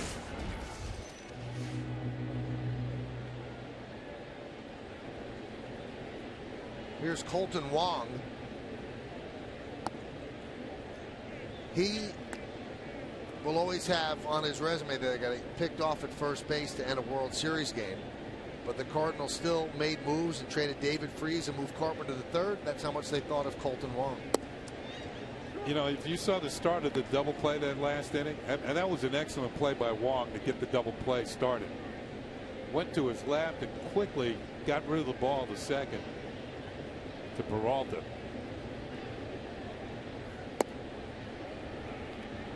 Also, yesterday he got thrown out stealing. Speaking of Wong, that's the first time he's ever been thrown out stealing in the big leagues. McCann got him at third. He'd been 10 for 10 up to that point. Number 1 pick.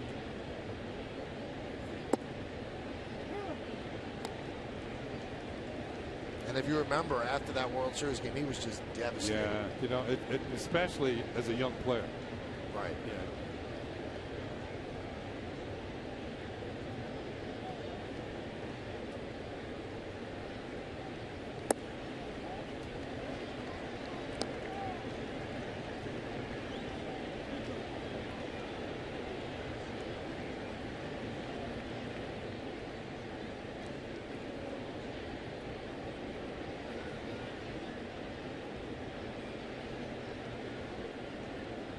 And the 3-2 to Wong. Popped up behind the plate. And McCann puts it away.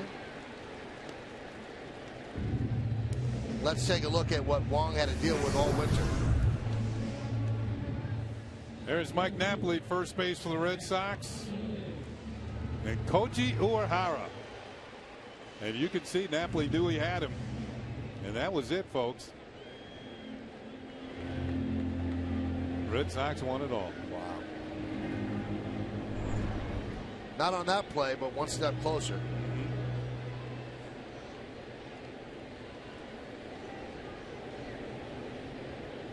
Here's Matt Holliday. And a strike from Phelps.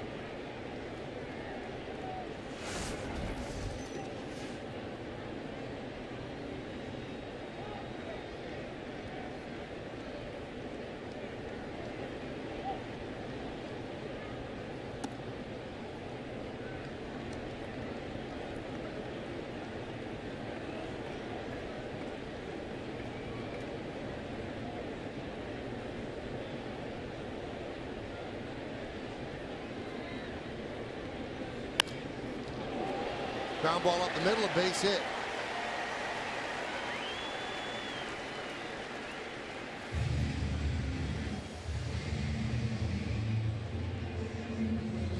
Well, Phelps has already taken a ball off the foot tonight, and watch him reach out with a bare hand. You're not? Nope. Good idea to bring it back.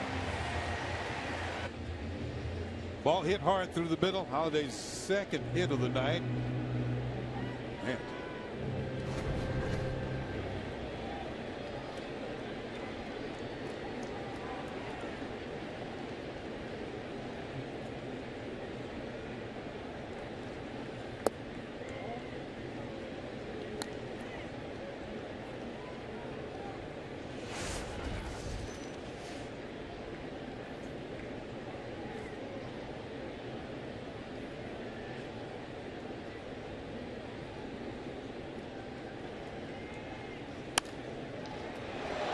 And that hit the base runner So he is out. It looked as if Roberts would have made that play. He was on the outfield grass, probably would have fielded that, but an odd end to this inning. He got hit right there, so he is out. I believe the putout goes to Roberts. No, first baseman. So it goes to Kelly, unassisted 3. We go to the 5th.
Which of these players do you think is the Yankees' best defensive first baseman?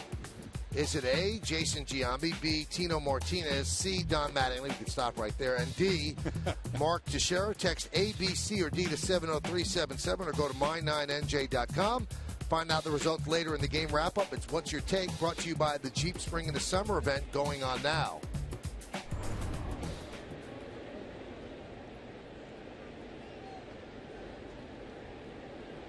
We go to the 5th. By the way, Adams gets a hit, and the putout does indeed go to Johnson.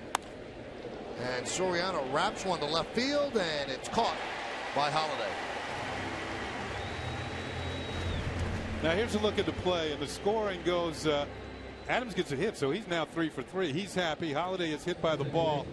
And the scoring on the play, the putout goes to Kelly Johnson because the official scorer feels he was the fielder that was closest to Holiday when he was hit by the ball. So that's why Kelly Johnson gets the putout.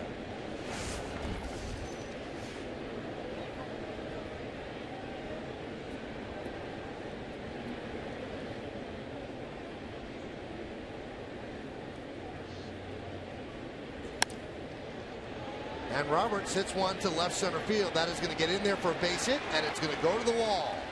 Roberts has himself a double with one out here in the 5th. Yankees trying to get back in this game. They are down 4-0.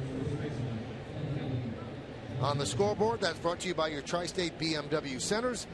Visit us at tristatebmw.com. BMW, we only make one thing, the ultimate driving machine. Roberts with his 6th double of the year.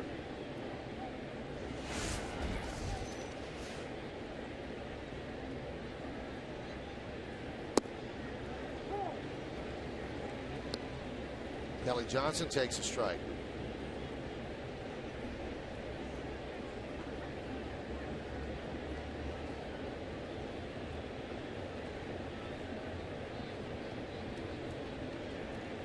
Johnson grounded to second. That was in the 3rd.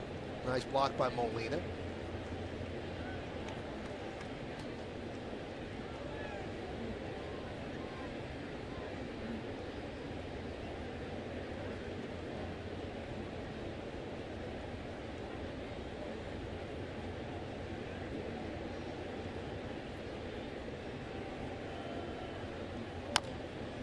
Chopped slowly toward first. Adams fields. Beats Johnson to the bag for the second out. Roberts moves to third. Yesterday was a day game here in St. Louis, and tonight, to me, this stadium looks even more beautiful. When we look from our vantage point, you look out and you see all this, everything's all lit up, and just wow, this is really a beautiful place. Well, Joe Girardi's going to let David Phelps hit. He's down 4-0. Phelps has never had a big league hit, not that many at bats. I believe he's 0 for 5. Runner at third. Yankees first runner at third base. This might be a byproduct of 5 pitchers out of the bullpen yesterday for the Yankees. I think you're right. Can't afford to try to get 15 outs out of the pen today.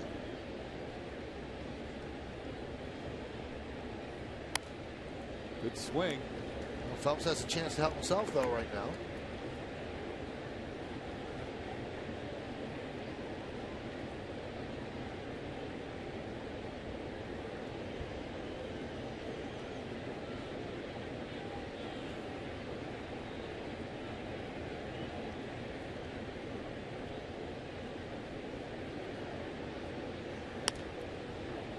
Popped up.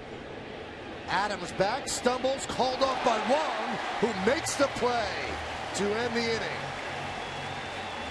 Wong flashing some leather today. Adams didn't really have a chance, got out of the way, and Wong makes a sliding catch in the webbing of the glove for the final out of the inning. So the Yankees strand one. We're halfway through. 4-0 Cards.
Baseball on My 9 is brought to you in part by your local Lexus dealer. By McDonald's. This summer at McDonald's, come in for the kid-approved $2.99 Happy Meal. Offer only at participating McDonald's. And by the New York Lottery. Hey, you never know. Oh, McDonald's, huh? If you go back and look at it in left field, I hope Carlos Beltran is watching this. You see Big Mac land out there? Yep. Carlos Beltran actually hit one up there, 454 feet. He smoked it. Now that became Big Mac land because of Mark McGwire hitting home runs up there. And then McDonald's sponsored it, so it remains Big Mac land, although it was in the other stadium. Not here. He did that in the other stadium. That's Big Mac. Now this opened in 2006. Was McGwire still here? Oh, he was done, right? He was done. BMW scoreboard, 4-0 Cardinals, and that's the spot in the old stadium where he used to hit a lot of his home runs. Yeah, that's exactly right. Yadier Molina takes outside.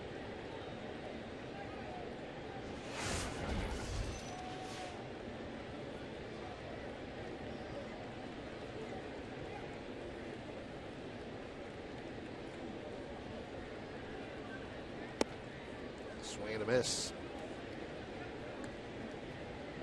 So Phelps at 88 pitches.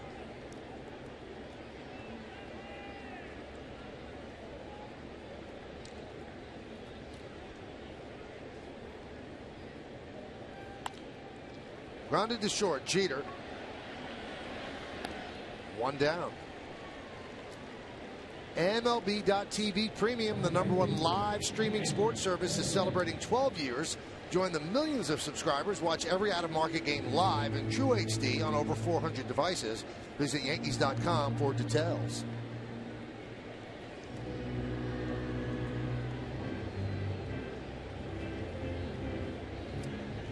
Now, yesterday, we did mention it, but I think we should. Yankee minor leaguer Mike Ford had a big day for Charleston. He did. Hit 4 home runs in a ball game. So congratulations, Mike Ford, who's a New Jersey native. I think he's from Belleville, New Jersey.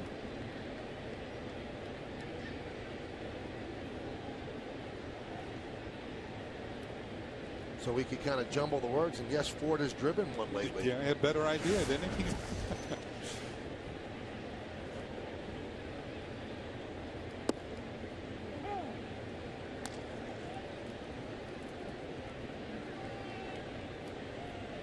Also, highly touted catcher Gary Sanchez, who's with the Trenton Thunder.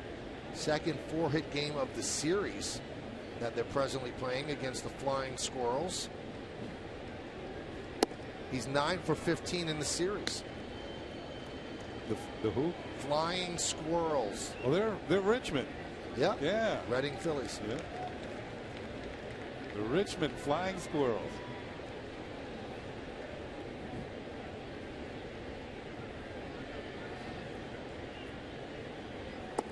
One of my buddies is actually the pitching coach of that team. Who is it? Ross Grimsley, left-handed pitcher.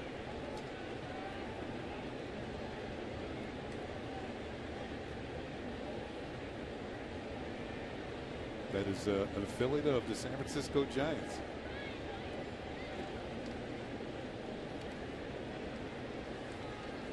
So he hasn't figured out a way to get Sanchez out, huh? Guess not. There's a foul ball, just foul.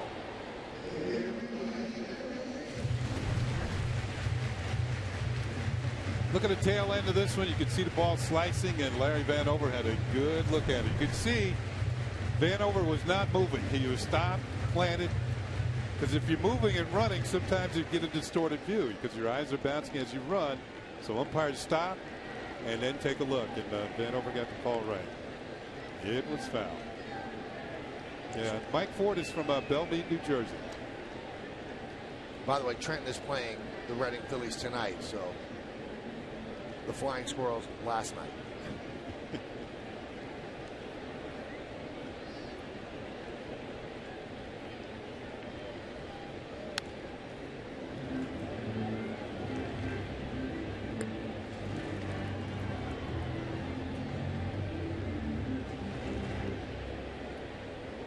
Also want to note that a former #1 draft pick of the Yankees who didn't have a great season last year, Dante Bichette Jr., was Florida State League Player of the Week for the Tampa Yankees. 357, 3 home runs, and 13 ribbies over his last 8 games.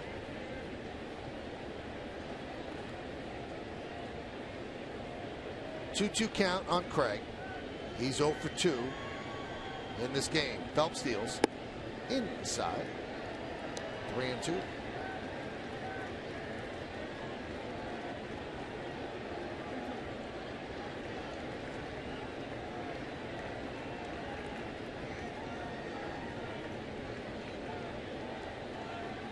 All right, Rothschild knows that his pitcher's closing in on 100. Here's 96. Foul back. Now that count is obviously the 4 for the intentional walk that they had for Molina in the 3rd.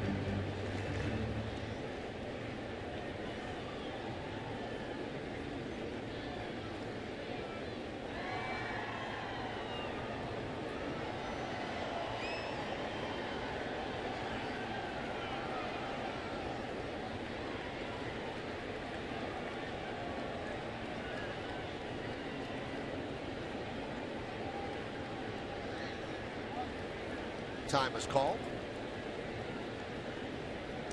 Certain rhythm to every pitch, and Craig thought that Phelps took a little too long, and he steps out to regroup.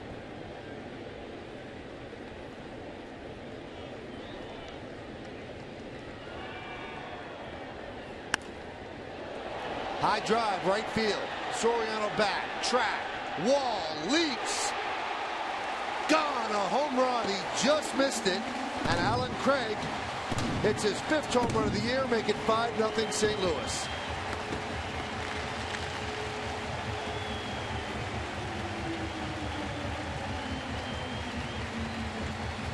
Well, you saw the reaction of Alfonso Soriano. He was kind of upset, and we'll show you why.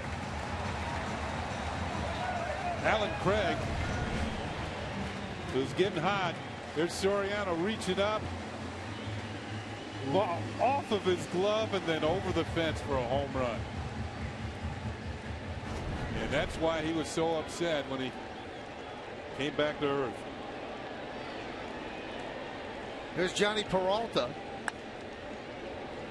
Fouls it away. A pitch that was up, driven well to the opposite field, and Phelps looking. And he can't believe it. It's out. Here's another look at Soriano. Good effort, but off the glove and over the wall. The 0-1. Long run for Soriano. In foul territory, he'll make the play for the second out.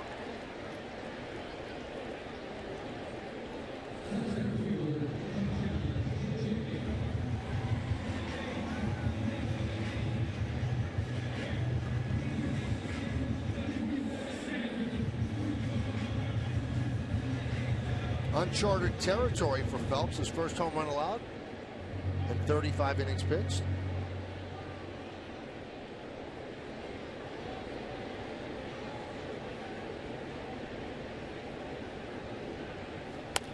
John Jay grounds one to first. Johnson flips to Phelps, and that will do it here in the 5th. 1 run on 1 hit. No errors and nobody left. Alan Craig goes yard just off the glove of Soriano as we go to the 6th.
City health inspector who's about to cash in on $1 million lawsuit. Then they take on a crook with drug and anger management issues who loves to knock off jewelry stores. It would be a crime to miss 2 full hours of Law and Order. Criminal Intent, tomorrow night at 8 here on My 9. They are also going to investigate, again, the wrong base. Tomorrow's base on the field tonight.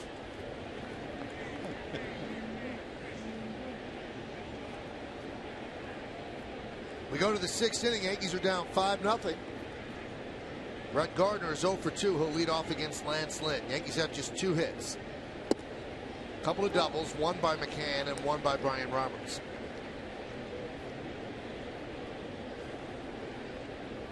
Well, we told you at the outset that Lance Lynn has been particularly tough in this ballpark. 20-8 in his career.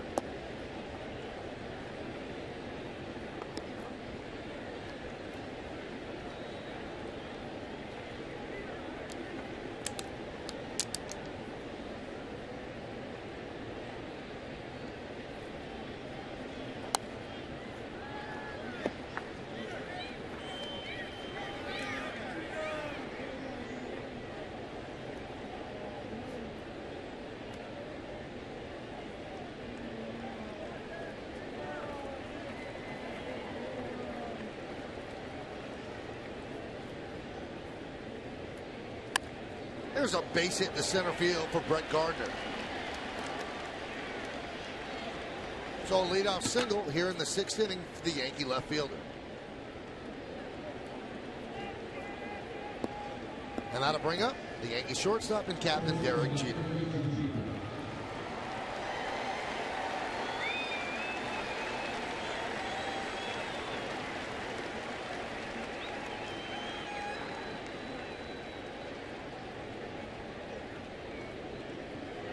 Jeter tonight grounded to short and walked.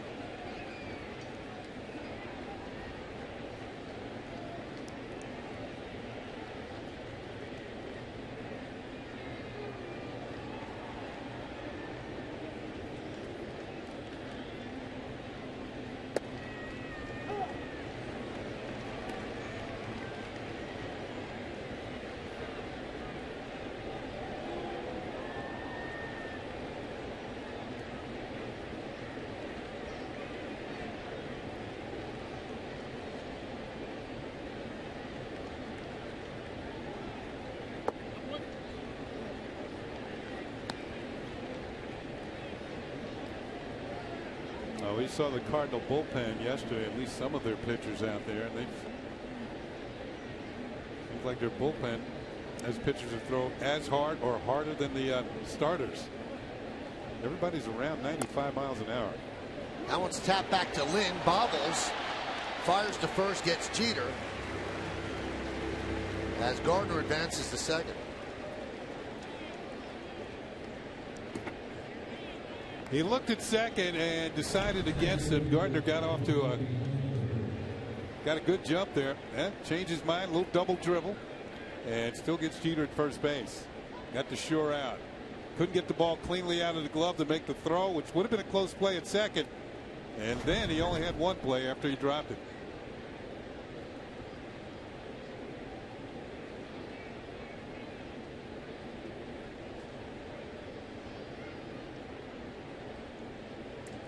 Here's Ellsbury, 0 for 2.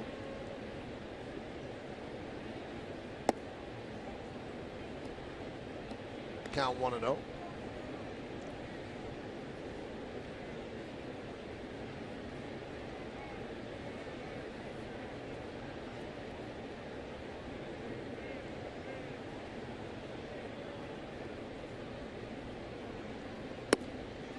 Two and 0 to Ellsbury, grounded to short in the first, and then grounded out to Wong in the fourth.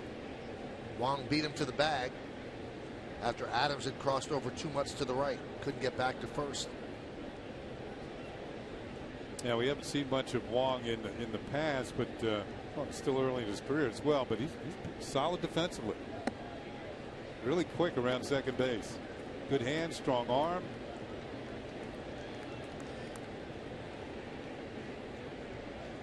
And you can see why the Cardinals thought enough of him to make him a #1 pick.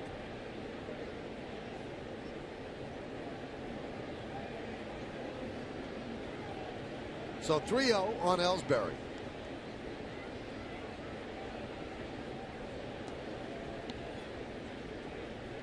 The Yankees need base runners. Ellsbury will be taken.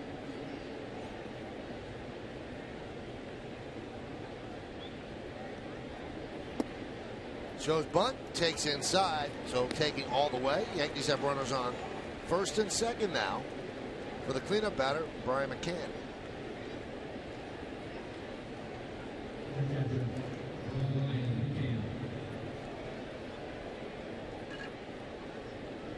Five nothing Cardinals. Yankees trying to get back in this. McCann doubled and walked.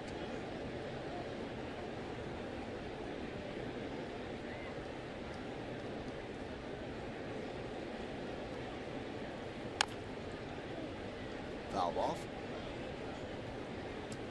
Not the shift that the Cardinals had earlier when McCann was up. And of course, Gardner's at second and Ellsbury at first. Yankees have tremendous speed on the bases. You can see Johnny Peralta almost about straight away behind second base. A little bit of shade, a step or two towards the left field side.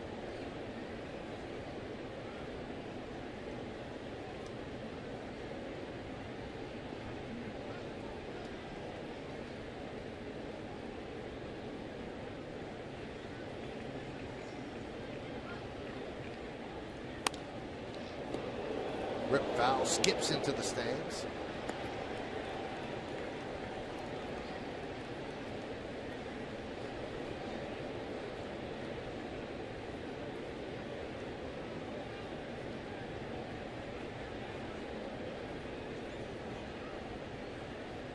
Molina goes out and tosses with Lynn.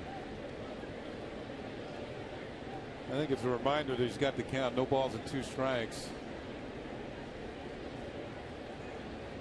Quality pitches. Maybe try and get McCann to chase something out of the zone.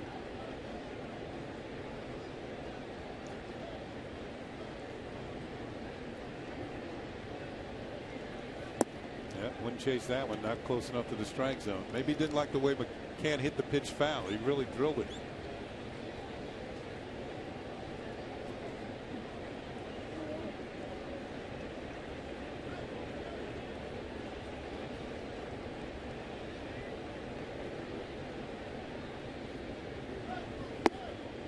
Missed outside, 2-2.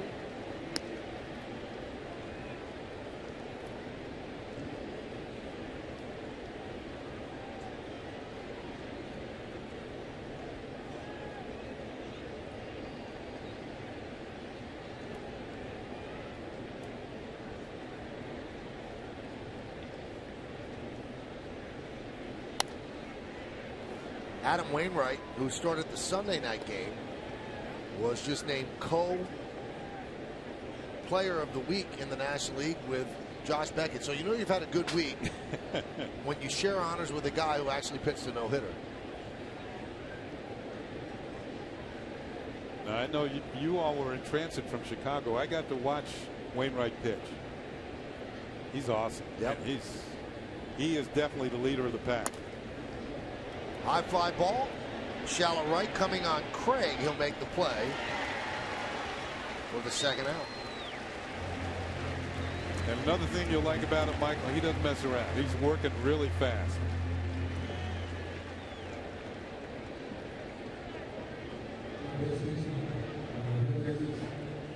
We mentioned that Lance Lynn, 38 wins since 2012. Adam Wainwright, the only pitcher in the National League more wins than him. And he has 41 since 2012. So the Cardinals with a good 1-2 punch. You throw Michael Wacha in there, Shelby Miller, 1-2-3-4 punch. Jamie Garcia, another one. Solarte takes inside. Yankees tonight 0 for 7 with runners in scoring position. Yesterday they were 4 for 9. Great speed on the bases. Gardner at second, Ellsbury at first. And that one's popped up to Carpenter. He'll put it away, and that threat goes by the boards. No runs a hit, no errors, and 2 men left. We go to the bottom of the 6th. It's 5-0 Cards.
Twitter using the hashtag My9Yankees, and your words could end up on the big screen in Times Square.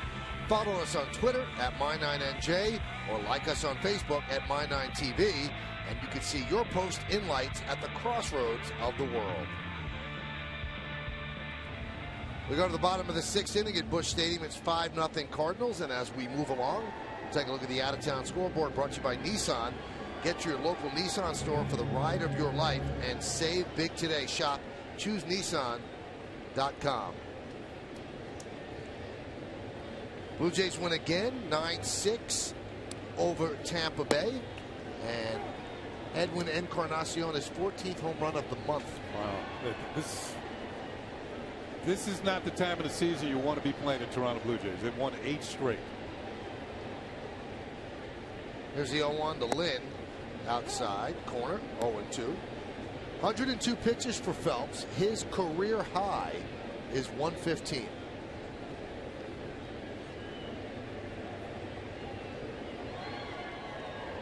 The 0-2. Strike 3. Lynn down looking. Aceves, who got the win yesterday, is up in the bullpen.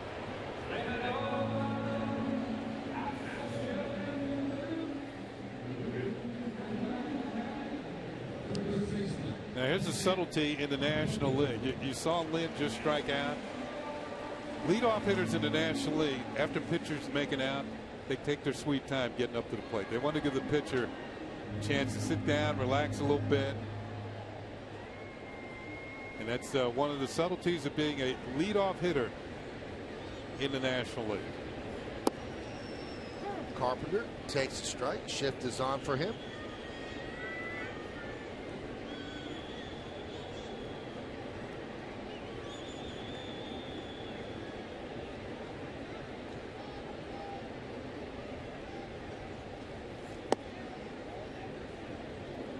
One and one.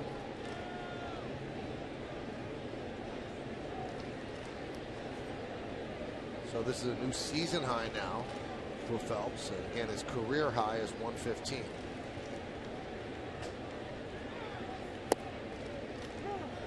Drops a pitch in there for a strike. 1-2. Yeah, nice changeup.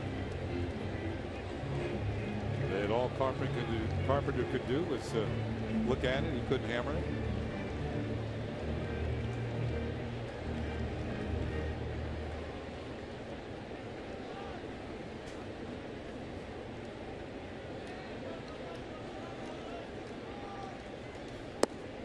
Just missed outside.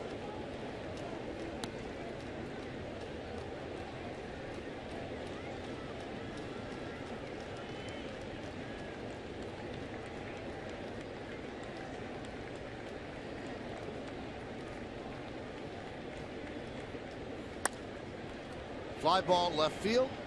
Gardner toward the seats, makes the play in fair territory for the second out.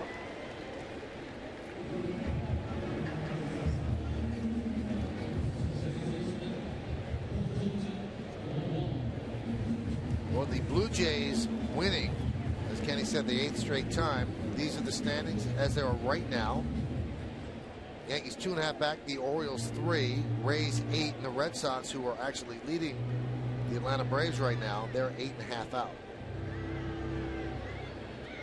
Orioles up, or should I say the Red Sox up 6-3, top of the 8th.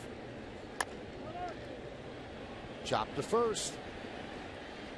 Wong is out. That'll do it. A 1-2-3 inning here in the 6th for David Phelps. We'll go to the 7th.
Yankees in-game box score brought to you by Mazda. Conviction, creativity, courage.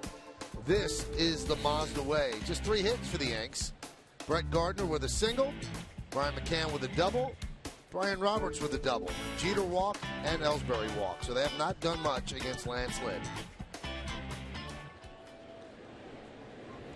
Lynn will face Soriano, Roberts, and Johnson here in the 7th.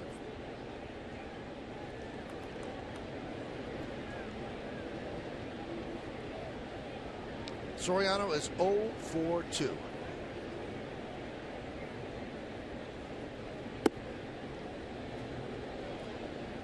$5-0 on the scoreboard, brought to you by your Tri-State Kia retailers. To learn more, visit TriStateKiaDealers.com.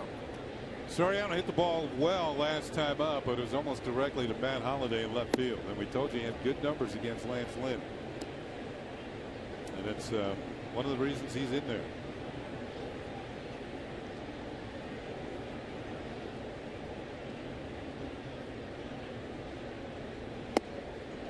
Could not hold up on the pitch up in the zone. 2-1.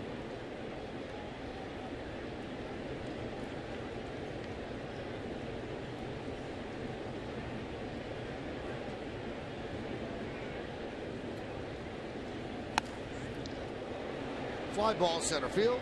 John Jay puts it away for the first out.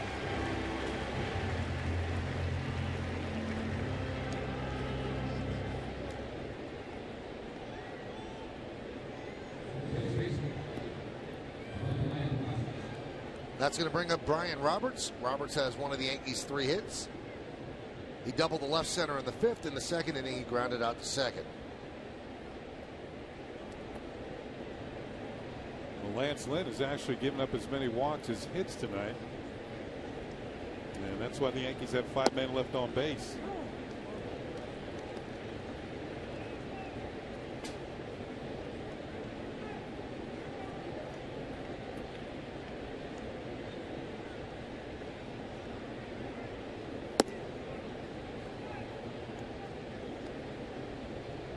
Count 1-1.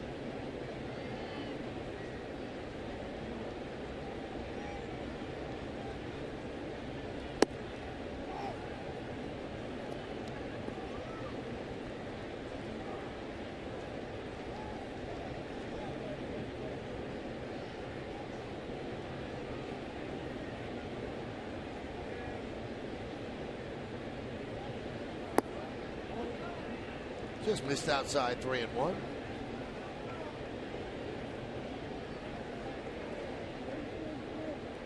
Just for curiosity's sake, I'm looking to see when the Yankees play the Blue Jays again, and it's next month at the stadium. Fly ball center field. Jay makes the play for the second out. Yeah, it's a 3-game series, June 17th, 18th, and 19th. And the very next week, the Yankees go up to Toronto, so they will see them 6 times within 9 games. Hopefully the Blue Jays will have cooled down a bit. Especially Edwin Encarnacion. What's 14 home runs? 14 home runs. He's got a good chance to be player of the month. I think that ties Jose Bautista's team record. Yeah. Home runs in a month. Kelly Johnson tips it into the glove of Molina. 0-1. Ichiro Suzuki on deck to pinch hit for David Phelps. Right in on the hands, fouls it off. 0-2.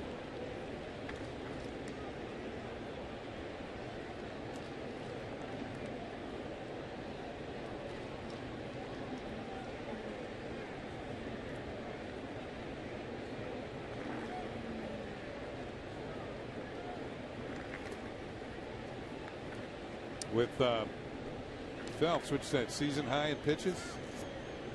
Season high, not career high. You know, I wonder if Joe Girardi might be thinking double switch if Kelly Johnson makes the last out here. And I'll put Brandon Ryan at first. Yeah. Grounded to first, gobbled up by Adams. And that'll do it here in the 7th. No runs, no hits, no errors, and nobody left.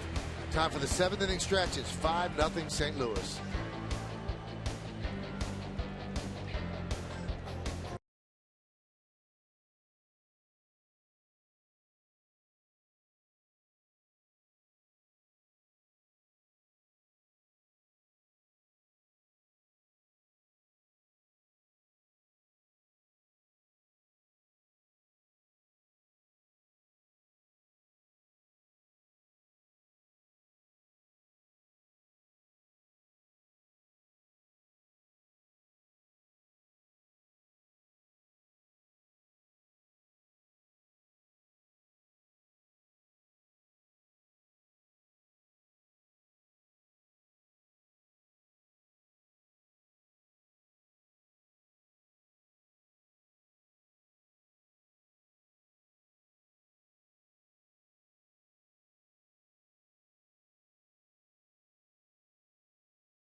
part by Time Warner Cable. Enjoy all the things you love better. Internet, TV, and home phone from Time Warner Cable. 1-855-WANT-TWC. By Delta, keep climbing. And by Nissan, get to your local Nissan store for the ride of your life and save big today. Shop ChooseNissan.com.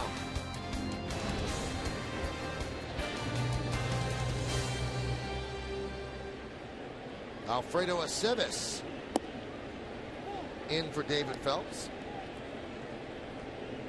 And he deals a strike to Matt Holliday. Brendan Ryan takes over at first base. He'll bat in the 9th hole. Aceves will bat in the 8th hole, vacated by Kelly Johnson.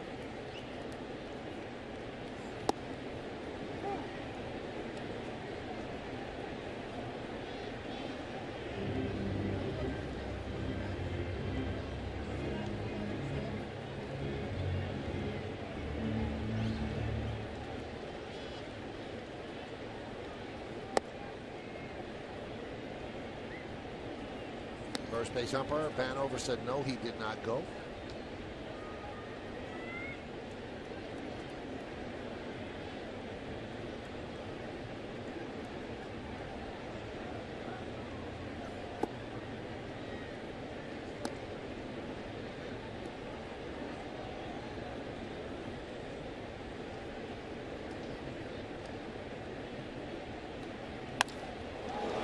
Driven deep to left center field. Ellsbury back, track, wall, see ya. Home run for Matt Holliday, 6-0 Cardinals.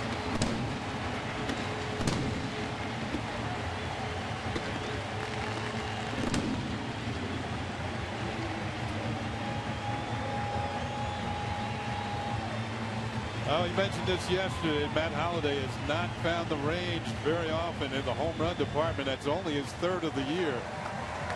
But he is a legitimate home run hitter. They will tell you he's one of the strongest players in baseball, and he got a hold of this one. And I think he kind of knew it.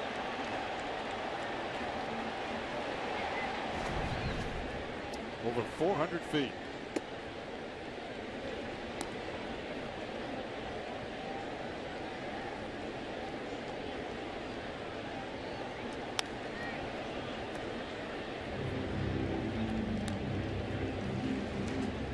Former National League batting champion when he was with the Colorado Rockies. That was 7 years ago.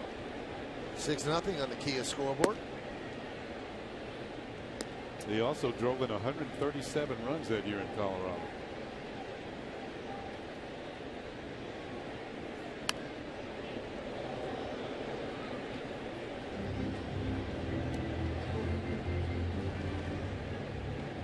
Holliday and Adams have done the damage today, Kenny. 6 for 6 with a walk. Yep. But they finally get Adams. He strikes out looking. The rest of the Cardinals 3 for 22. So the line on Phelps is done. 6 innings, 8 hits, 5 runs, and 3 of them earned.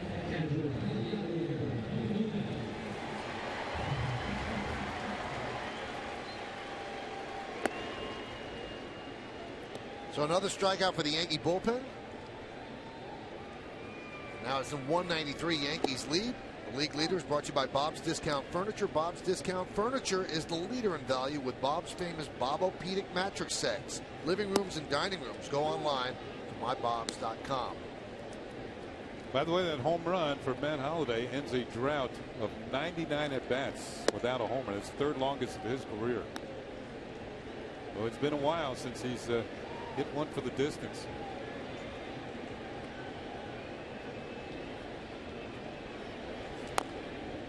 You know, Kenny, Aceves is very hard to figure out. There's some days when he's pitching, he takes 30 seconds between pitches. He walks around the mound, and now it looks like he's playing catch with Brian McCann. He can't throw the ball fast enough or quickly enough. Well, he didn't throw it fast enough to Holliday. That's true. Yeah.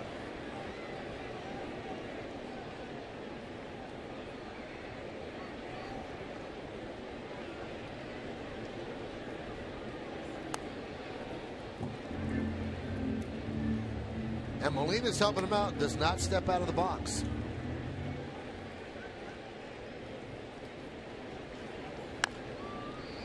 Chop to third. Solarte bobbles. And makes the play. Well, one thing we know about Molina, the Molina brothers are not fast, but he does not run hard to first base on any ground ball. So I guess he's saving himself, and with him, I guess there's an excuse because he's catching every day. Yeah, and I don't know. It looks like he's running like there might be something wrong. Or maybe that's just as fast as he can go. Maybe, you know, he's been told you're going to do a lot of catching this year on the routine grounders.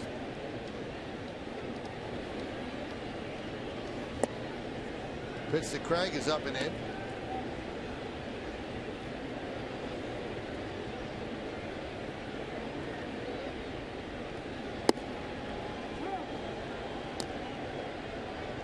Now, yesterday was a long day here for the Yankees, but it started out, it was a day game. And the Yankees have really preferred to play in day games this year. They're 13-5 in day games. And over the last 4 years, you want to know what the Yankees' record is? The best in the major leagues by far. Really? 122 wins and 61 losses in day games over the last 4 years. Imagine if they were the Cubs. Yeah, I mean, that drought would have been over a long time ago.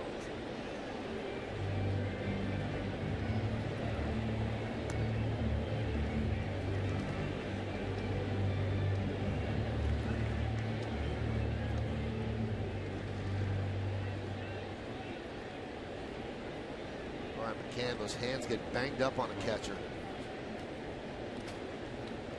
1-2. Yeah, we'll take a look at what Michael's talking about. Foul ball. Ooh, man.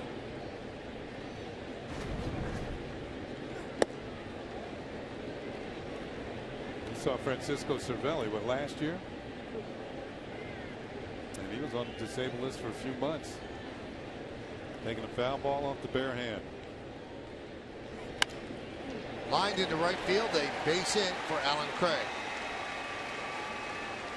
So he's 2 for 4. Yeah, the Cardinal fans have been waiting for Alan Craig to heat up. He's 2 for 4 tonight with a home run and a single. And those two coming in his last 2 at-bats. He started the night as a 244 hitter. He's a better hitter than that.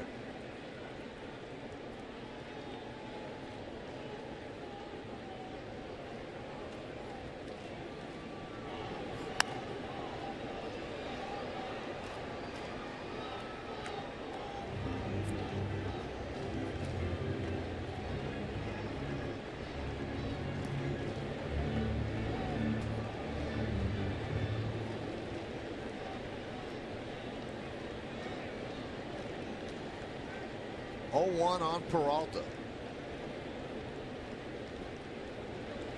Peralta's 1 for 3. He reached on an E4 in the third. And since you can't assume the double play, he did get an RBI in that one. Singled in the second. Fouled out down the right field line in the fifth.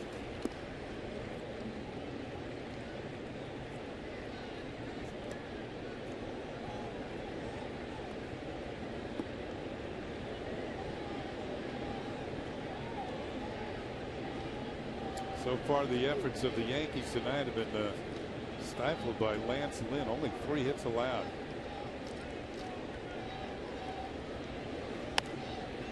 Popped up.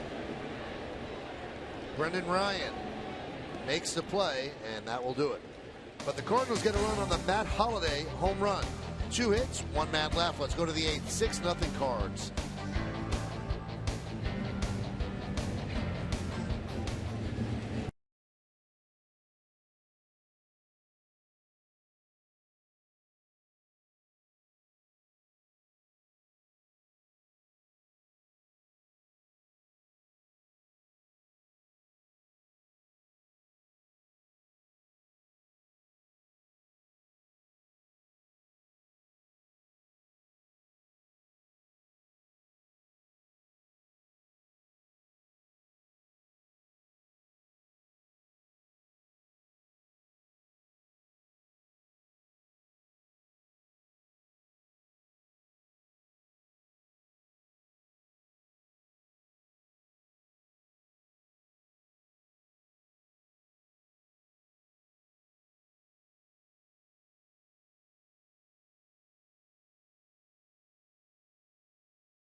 Box score brought to you by Mazda. Conviction, creativity, courage. This is the Mazda way. 10 hits in there. Matt Holliday 3 for 3, a home run, 2 runs scored. Adams 3 for 4, double ribby and a run scored. Alan Craig 2 for 4, a home run and 2 ribbies. Johnny Peralta picked up a ribby on that ground ball. And there's your scoring, 6-0. St. Louis. Brendan Ryan leads off. And he fouls one off as the 8th inning is underway. The longest that Lynn's gone this season is 7 innings. Career, he's never gone more than 8 innings. Obviously doesn't have a complete game. And the longest he's ever gone in his career without allowing a run is 7 1/3 innings. This is a pretty high quality pitcher.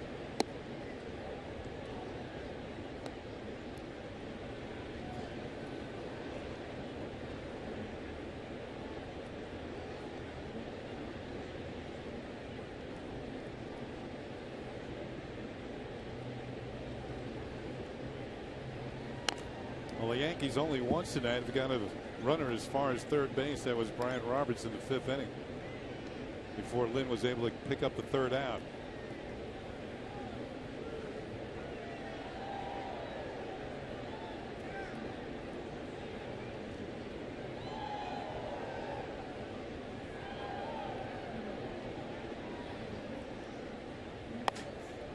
Driven deep to left field, but a foul ball. Really hit that one. Yeah, he did. Ryan, he only got 1 at bat in yesterday's game, and he made the most of it. He got a base hit, drove in a run. That was in the 12th inning when the Yankees scored 3 times to eventually go on to win 6-4.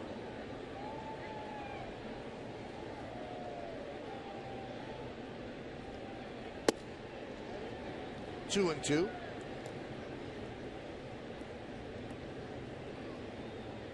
When the Yankees got Brendan Ryan last year, he was days away from being traded to the Cardinals. They also wanted to pick him up. Didn't happen. Yankees got him, and he hits a ground ball in the hole.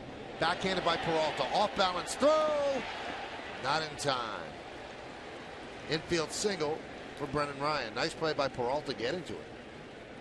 Cardinals have been happy with Peralta and what he's been able to do. Well, the world is changing, and so is your news. Every weeknight, the chase is on across the state for the biggest headlines and most unique stories on Chasing New Jersey. No teleprompters, no anchor desk, just real people chasing real stories. Chasing New Jersey, weeknights at 10 p.m. and tonight after the game on My 9. 103 pitches for Lance Lynn. Top of the lineup, Brett Gardner. He's 1 for 3. Pitch outside, 1-0.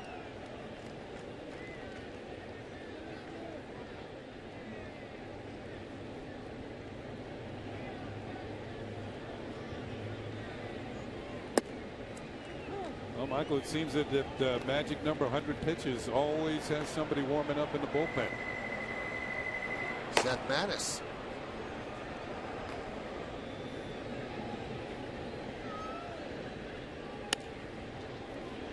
Fly ball right field. Craig puts it away for the first out.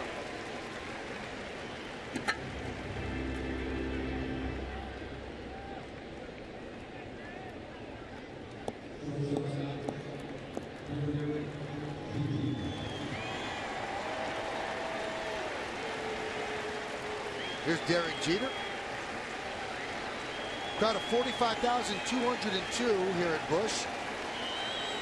Many in here thinking this is the last time they'll see Derek Jeter, so a standing ovation for the Yankee captain.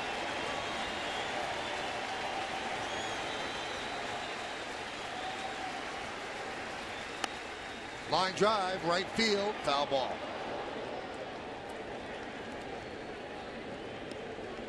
Yep. 12th sellout of the season for the Cardinals, and they have not drawn under 40,000 for any home game this year. You know, Michael, a couple of weeks ago we did the series in Anaheim, and we were talking about being the face of baseball and how Derek's been that way for, I would say, 15 of his 20 years with the Yankees. The last 15 he's been the face, and we were kind of saying that Mike Trout would be the next face of baseball. And you know, he's got all the attributes, a good player, playing for a pretty good team. But I began to think about it, and this first series I've worked with you, I want to get your idea.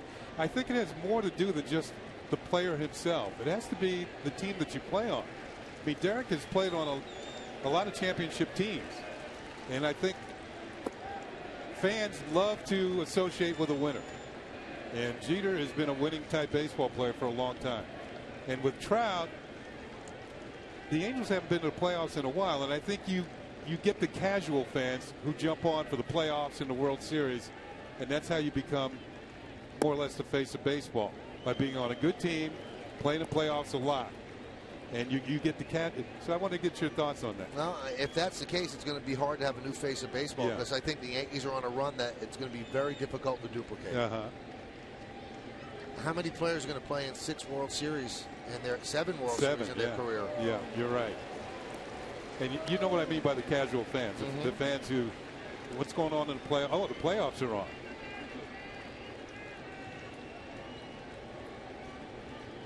So I think it's more than just the player himself. It has a lot to do with the team that you play on and how successful that team is that gets your likeness out to the maximum amount of fans. Grounded to Wong. He goes a second one on to first. Not in time. I'll tell you what, that Wong is a magician around second base. That little spin move and throw to Peralta, that's the second time he's done it tonight. He is very, very quick. Turn, accurate throw right there, but Jeter beats the relay down the line. Well, it was close at first, but Wong is something. Yep, Derek was safe.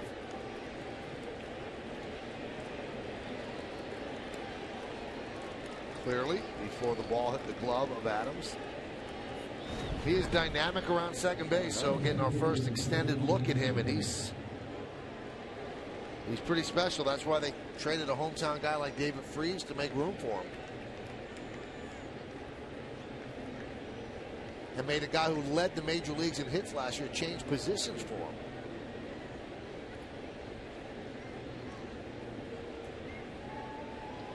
Here's Ellsbury, 0 for 2 with a walk. Grounded up the middle and through for a base hit. Jeter will stop at second. Ellsbury picks up his first base hit of the night. And that brings up Brian McCann.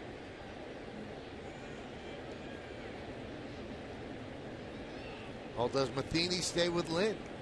See Matheny taking a few steps and walking around in the dugout. Not quite yet. 6-run lead. Well, now Sam Freeman, the left-hander, joins Manis.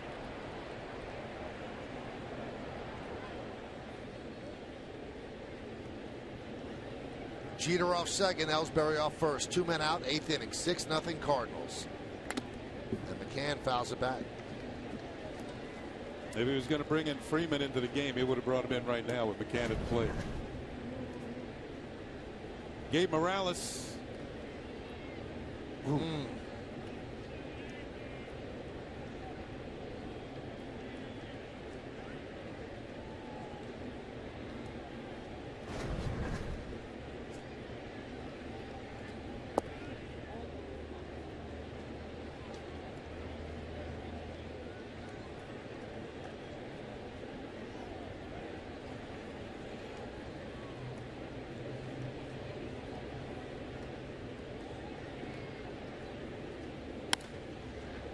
High fly ball, left center.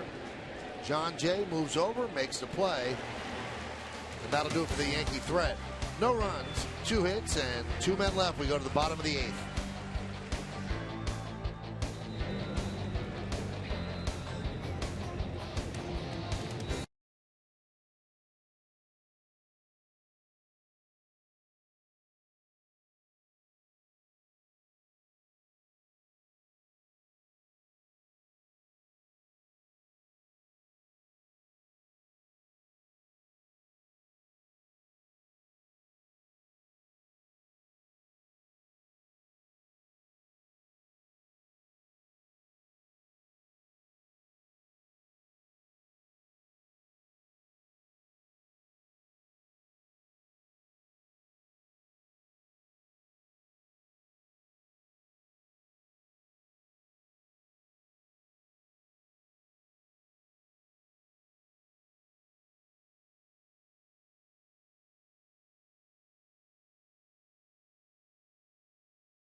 FiOS game wrap-up. We'll have a breakdown of tonight's action, plus news and more from the clubhouse. The Verizon FiOS game wrap-up tonight on My 9, followed by Chasing New Jersey. We go to the bottom of the 8th inning. Alfredo Aceves' second inning of relief. He gave up a home run to Matt Holliday in the 7th to make it 6-0. David Phelps started against his boyhood team, the St. Louis Cardinals. Won 6 innings, 8 hits, 5 runs, 3 of them earned. His defense did not help him that much. New first baseman is Brian McCann. John Ryan Murphy takes over behind the plate. Pitch outside to John Jay. Brendan Ryan has moved in at shortstop for Jeter.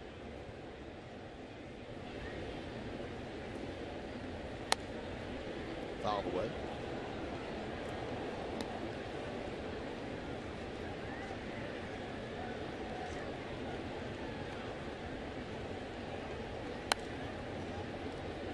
Count 1-2.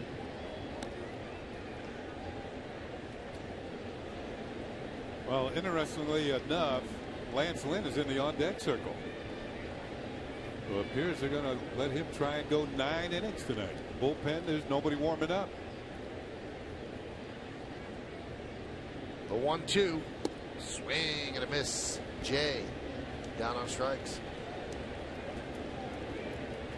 This chiropractic telecast is presented by authority of the New York Yankees and may not be reproduced or retransmitted in any form. The accounts and descriptions of this game may not be disseminated without the express written consent of the New York Yankees. So Lance Lynn has never pitched a complete game. He's going to get the opportunity tonight as he fouls it back.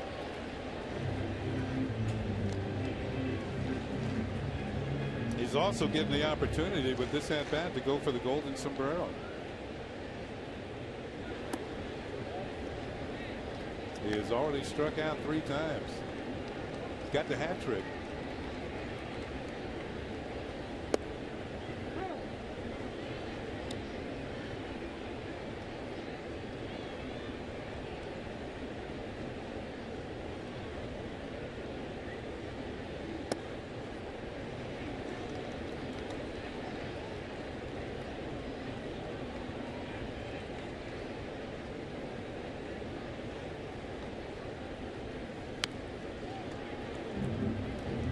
Still 2-2.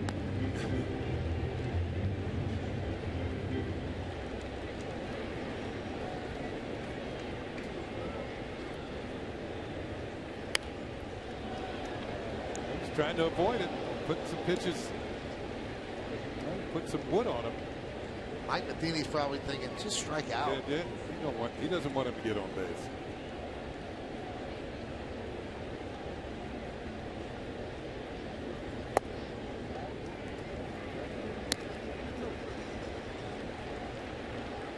Well, he's already done something he's never done in his career. 8 innings of shutout ball.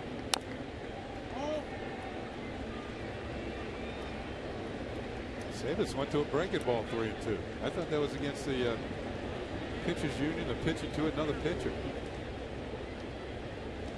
Against union rules.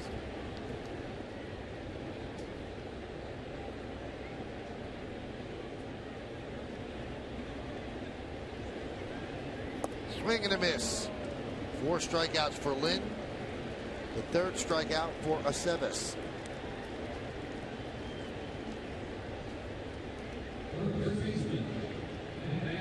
I don't know if Aceves has been told by the coaches, you've got to be faster on the mound and stop shaking off catchers, but this time he's not shaking off anybody tonight. Here's Carpenter. There's a strike. He's given up 2 hits, a run, 3 strikeouts in an inning and 2/3. 1-1. Man, he's been Nuno-like.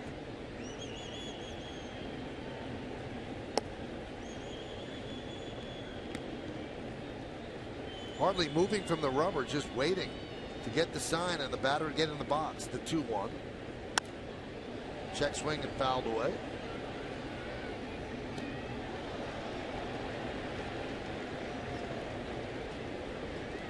The only thing that slows him down is the foul ball.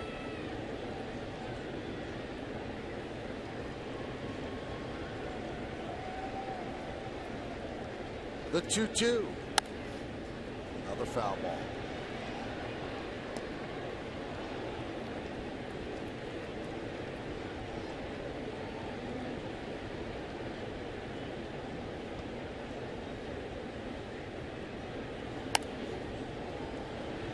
Popped up. John Ryan Murphy makes the play for the final out. But Sebes wants to talk with Gabe Morales.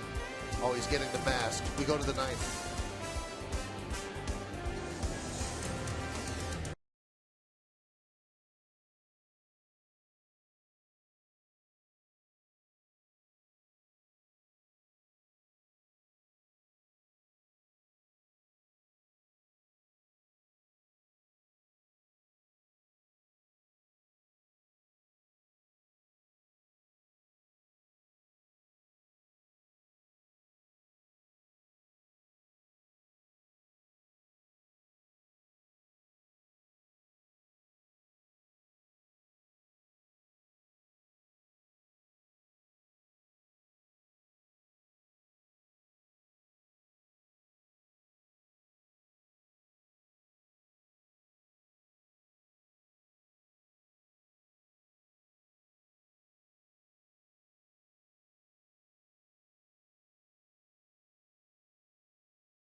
Game wrap-up. We'll have a breakdown of tonight's action, plus news and more from the clubhouse. The Verizon Fios game wrap-up tonight on My 9, followed by Chasing New Jersey. Well, Lance Lynn is going to go for his first career complete game. He's pitching a 5-hit shutout as we go to the ninth inning. It'll be Solarte, Soriano, and Roberts. Solarte is 0 for 3. There's a strike. Matheny probably told him, anybody gets on, you're out. There is somebody warming up. Looks like Sam Freeman, the left-hander. Ground ball to second. Wong to Adams. One away.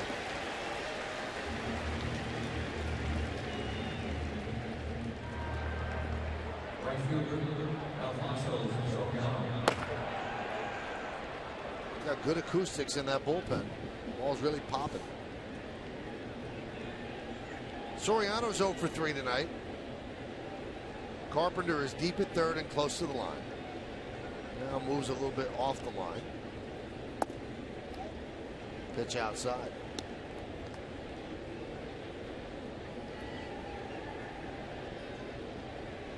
Lynn's career high in pitches, 124. 1-1. He's approaching that.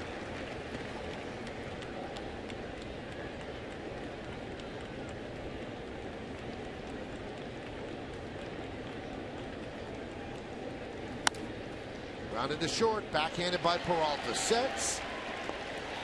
Yankees down to their final out. That's been a case of too much Lance Lynn for the Yankees tonight. Just 5 hits. Only one Yankees gotten as far as third base.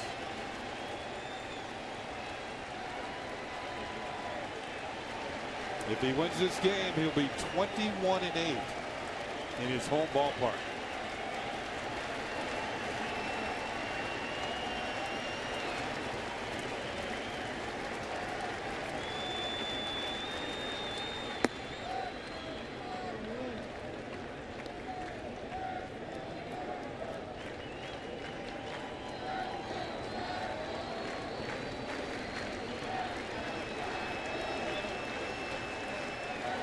1-0 to Roberts.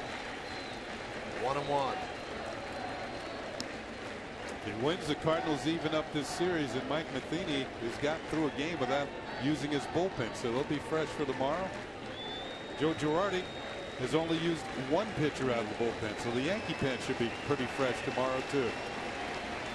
The 1-1. 2-1. Now he is now at his career high in pitches, so he'll go over that as he tries to get his first complete game, first shutout.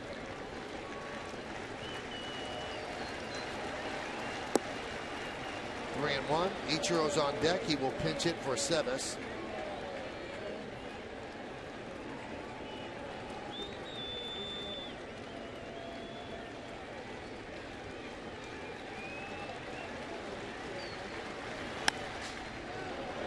Fly ball left field. Holiday is there, and that'll do it. The smile says, yeah, that's my first complete game as he hugs Molina. The Yankees go down in order 1-2-3 here in the ninth, and they lose this one 6-0. Each team with a win in this three-game set. Tomorrow becomes the rubber game. We got a lot of awards to give out. We'll break this one down. Lance Lynn.